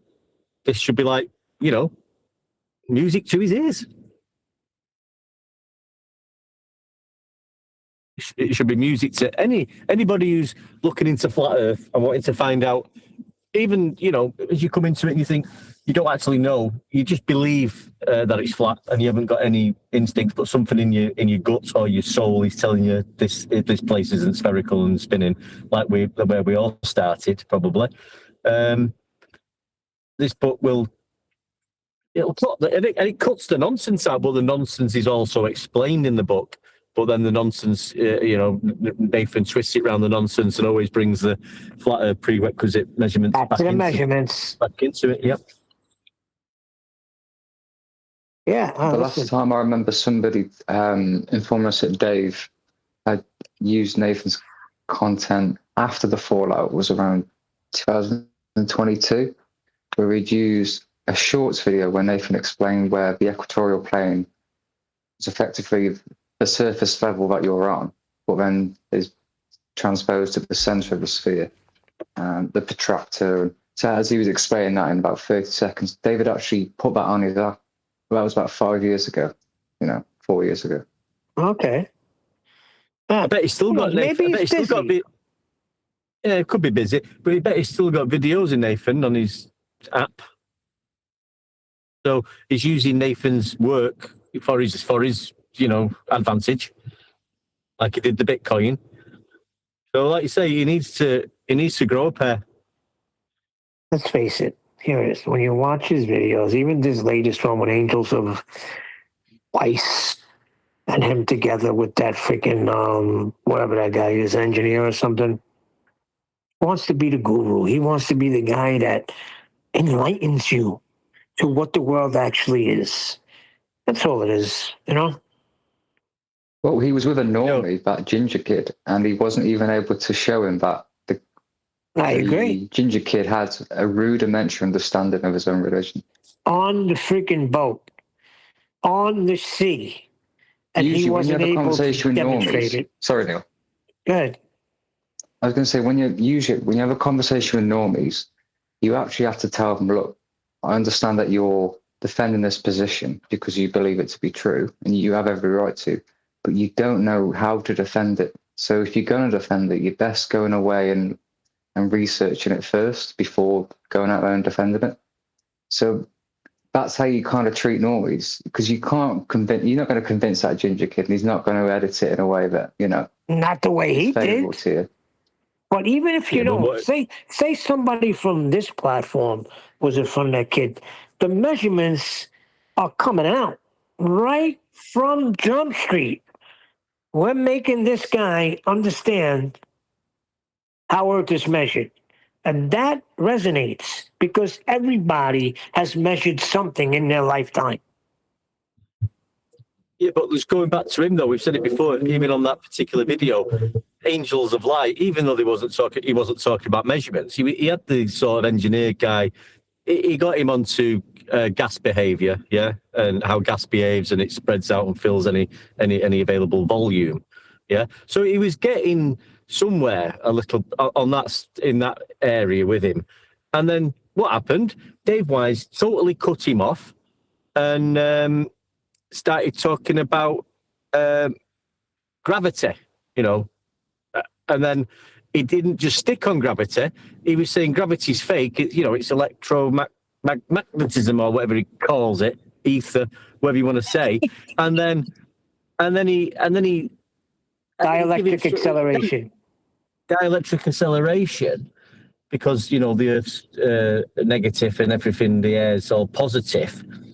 And then he even I can't remember what he said, but then instead of just living Positive with energy. that, even though positive energy, the hiding energy, free energy, and it's just.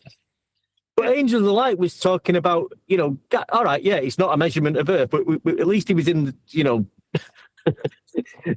was getting somewhere a little bit work with that, right? If it was one of us, we could work with gas pressure because we can explain to them how that's even measured. Well, yeah. I mean, it starts at 14.7 psi at sea level. And you're off. Right from there, you're off and running. The measurements are now first and foremost, and you could freaking jab by jab, you could freaking be hitting this guy with how Earth is measured. No matter what he says, somewhere along the line he's going to say height. Somewhere along the line he's going to say something about distance, right? Yep. But even that guy, could be talking about Katy Perry. Wait, what about Katy Perry? Well, we could be talking about her for an hour, couldn't we? Oh yeah, they did bring that up, right? But even that on that particular interview, they got on. I think Dave was trying to give a black swan example, but it wasn't the black swan, and he was sort of getting that a bit muddled up, I think.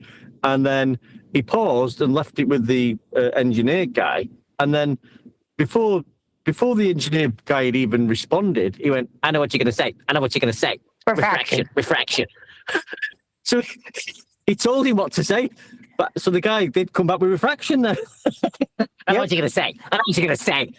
And then you're on refraction for 20 minutes when Nathan would have just said, do you realize you're talking about a distance to the oil rigs and beyond the distance to the horizon?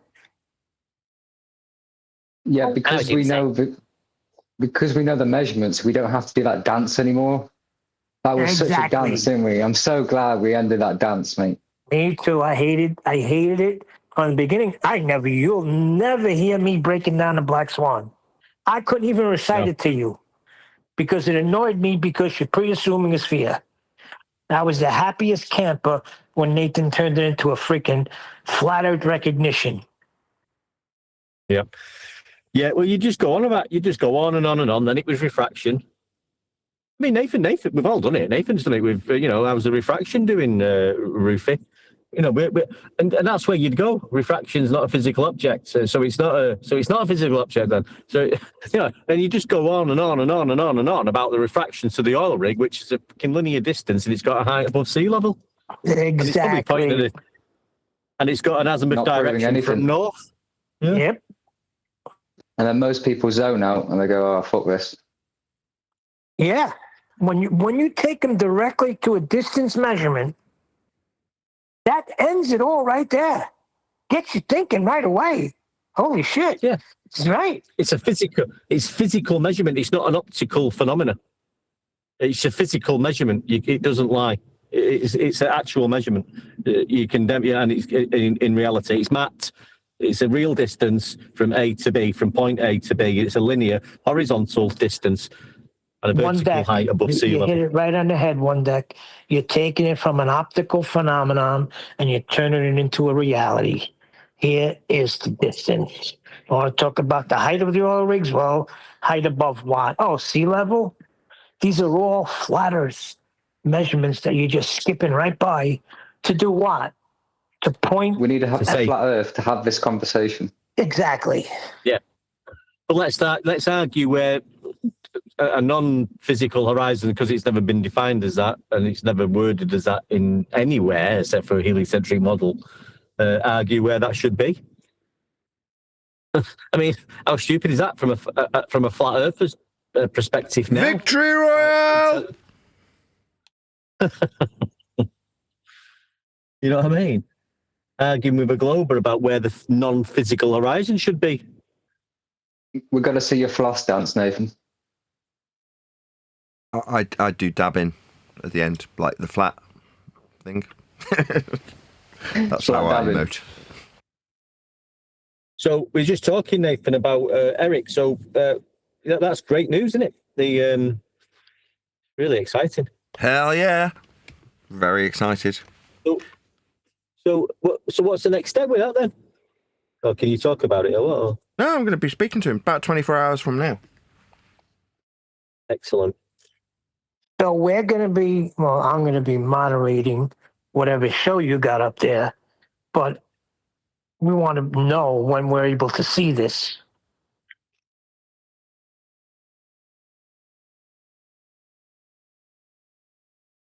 I'm sure he'll tell us.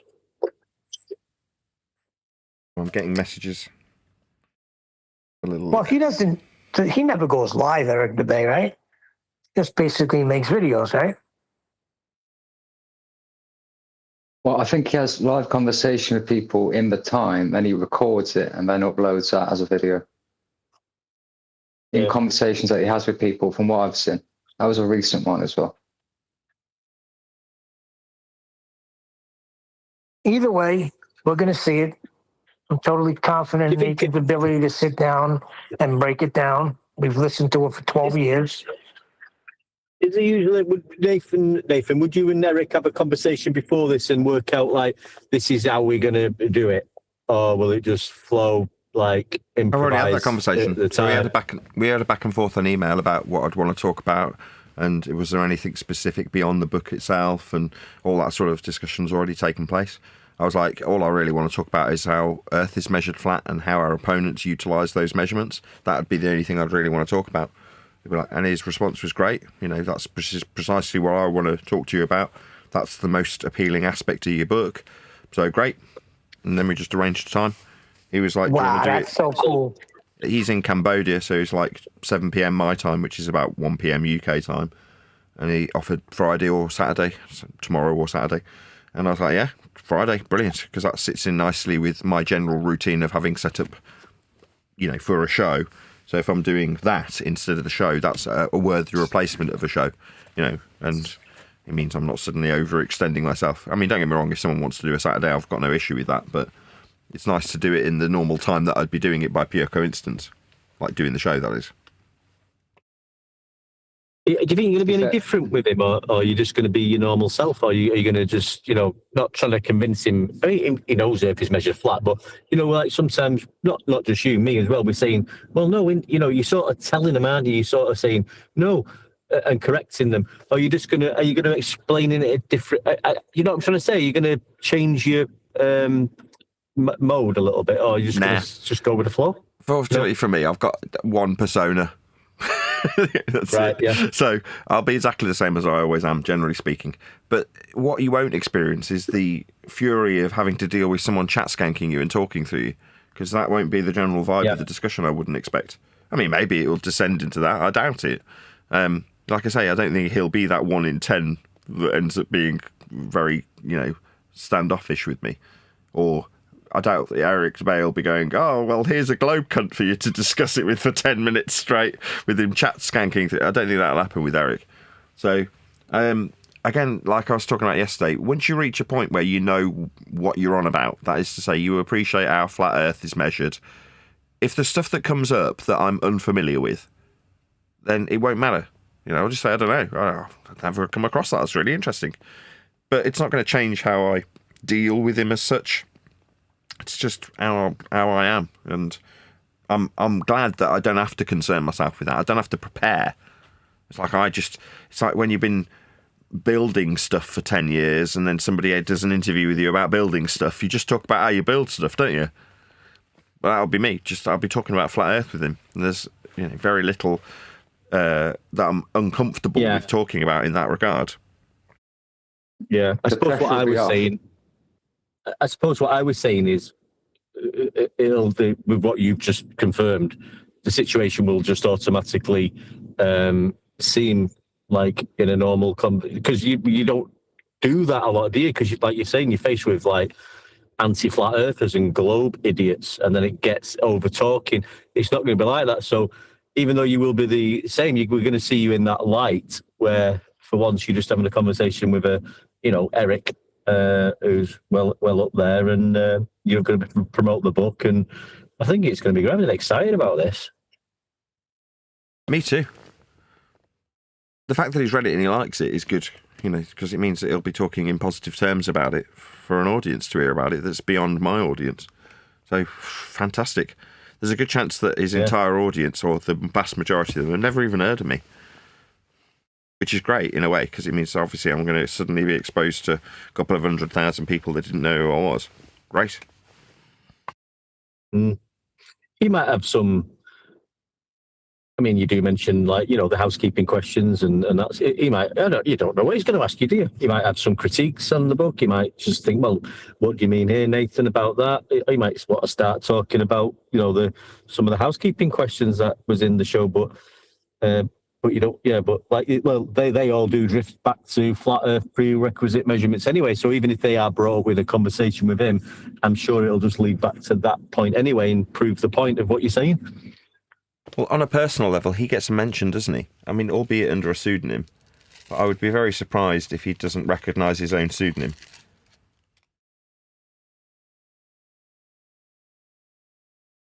Nathan, correct me if I'm wrong. Did this all come about because you reviewed that lady's video regarding Eric last week?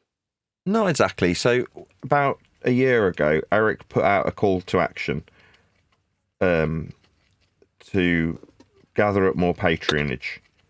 And I remember at the time thinking, if he's having to reach out to his audience to encourage them to become patrons, then he, like I, is struggling.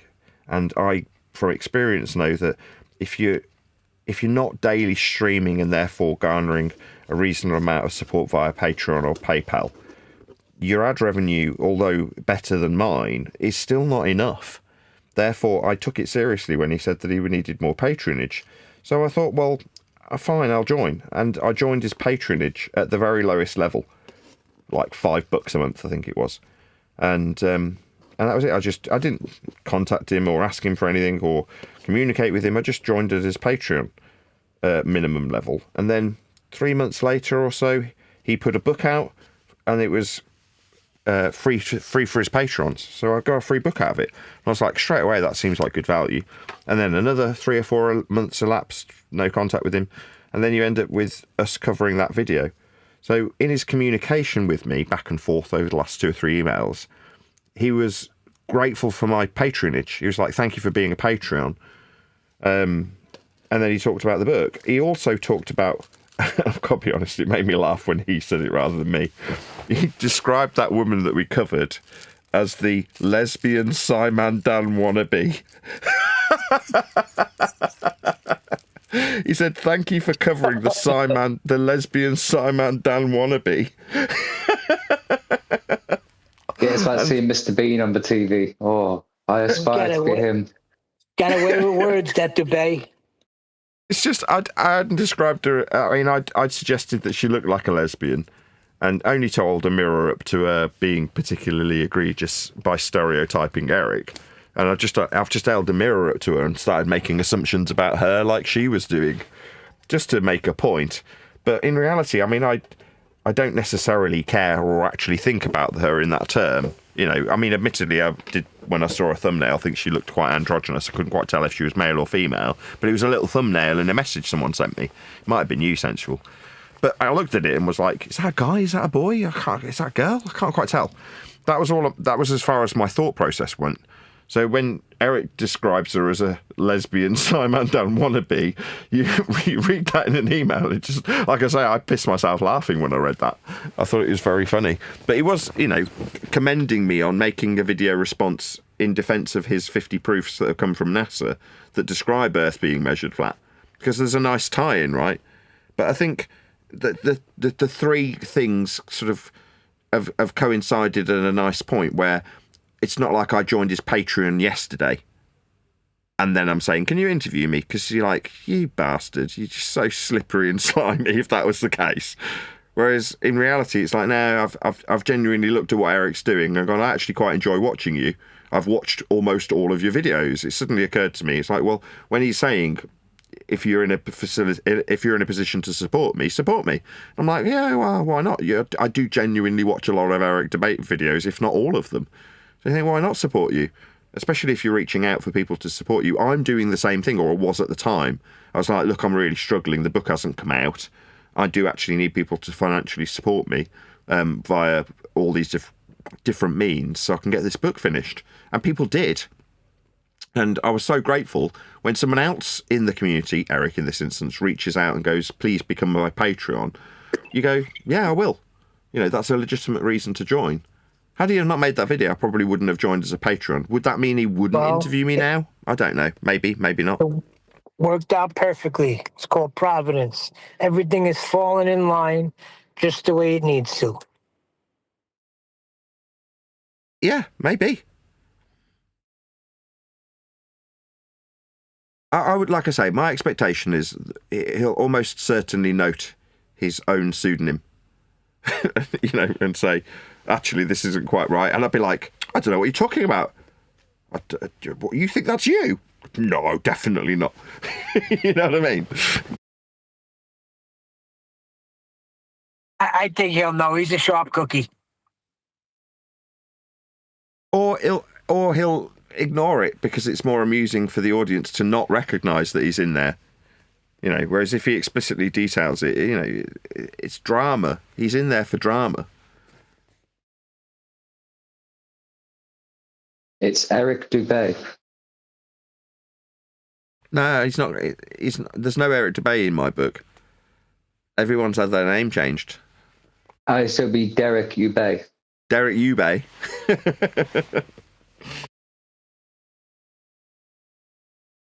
No, some of them that I do want people to actually read about and not necessarily immediately recognise who they are, I've made the alteration such that you wouldn't guess it from the name change. Like some people, the clue is in the name change just because it's amusing, or it's so close to their original screen name because it doesn't matter. Their original screen name's a fake name anyway, so you can make it closer to that. But with some of them, I've made the change less subtle because I don't necessarily want people to figure out who it is because I don't want them to attack them on that level. It's like, yes, it's an interesting anecdote when something dramatic happens and it's directly tied to the subject being discussed, that's flat Earth, then it's worthy of note just for the amusement of the reader. But if that resulted in somebody suddenly getting attacked on behalf of the reader reading about it and trying to use that against the individual, you're like, oh, that's not my endeavour, that's not what I want to achieve here. I want it to be an interesting anecdote and document some of the things that have happened throughout the last 12 years, because some of them are extremely eye-opening and interesting just from a sociological point of view. You know, people go, wow, I can't believe people interact with each other in this way. You're like, yeah, people are dirty, evil monsters. A lot of them are shits. You know, that's just people.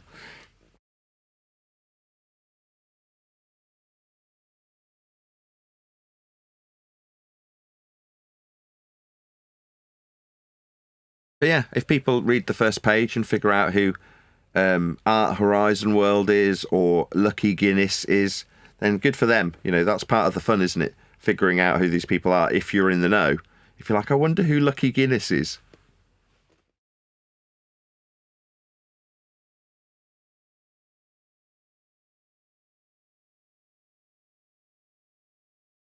That's not rhetorically irrelevant.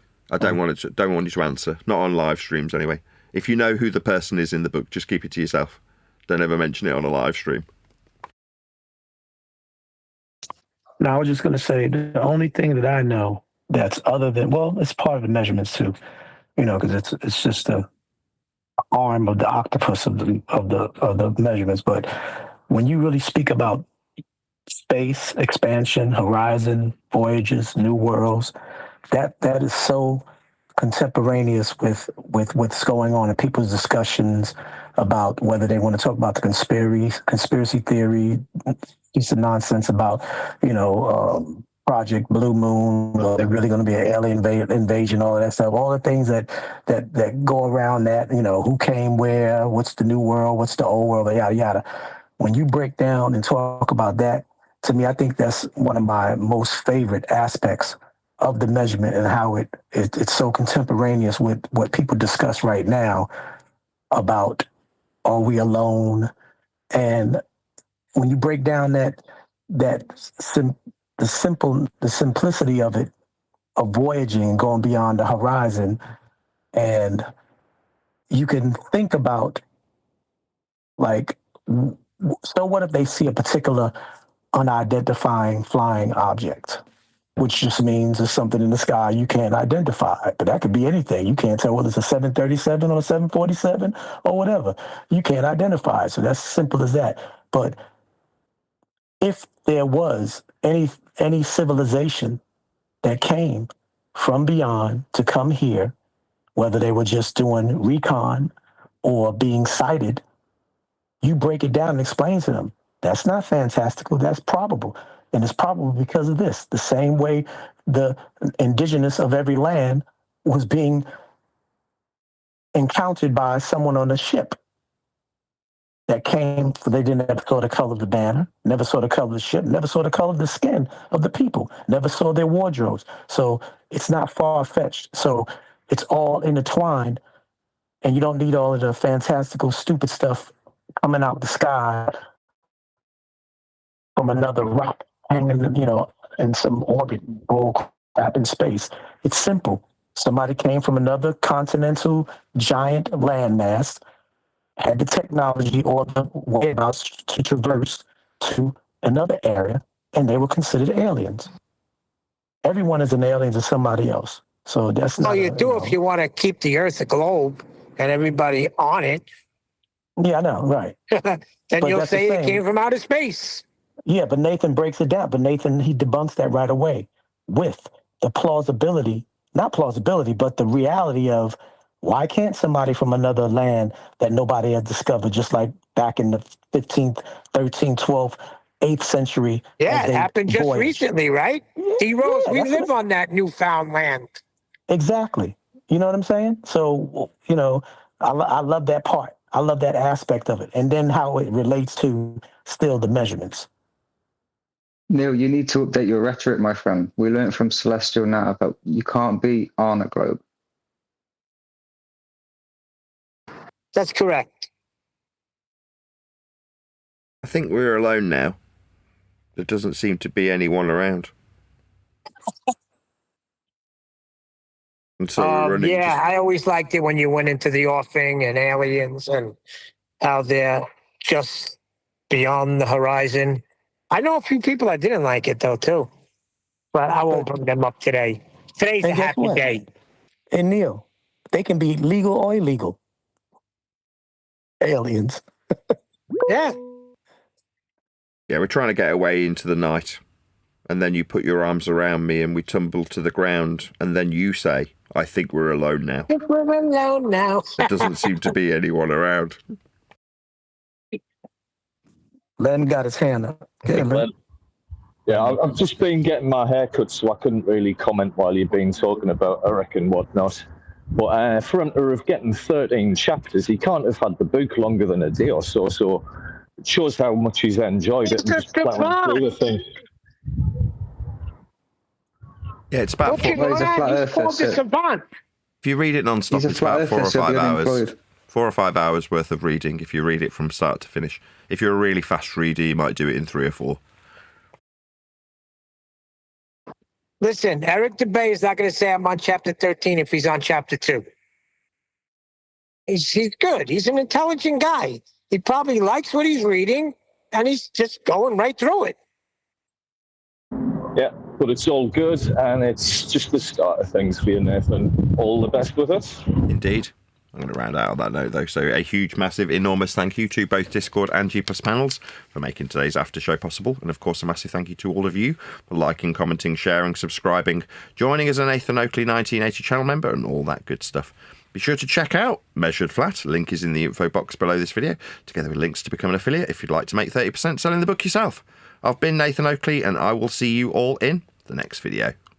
Millimeter, it be accurately measured. It's measured flat, direction up and down. Flat level we at, flight over ground. Descending from that breeze, heading in degrees. Horizontal, flat, ESC, now you know it's flat below.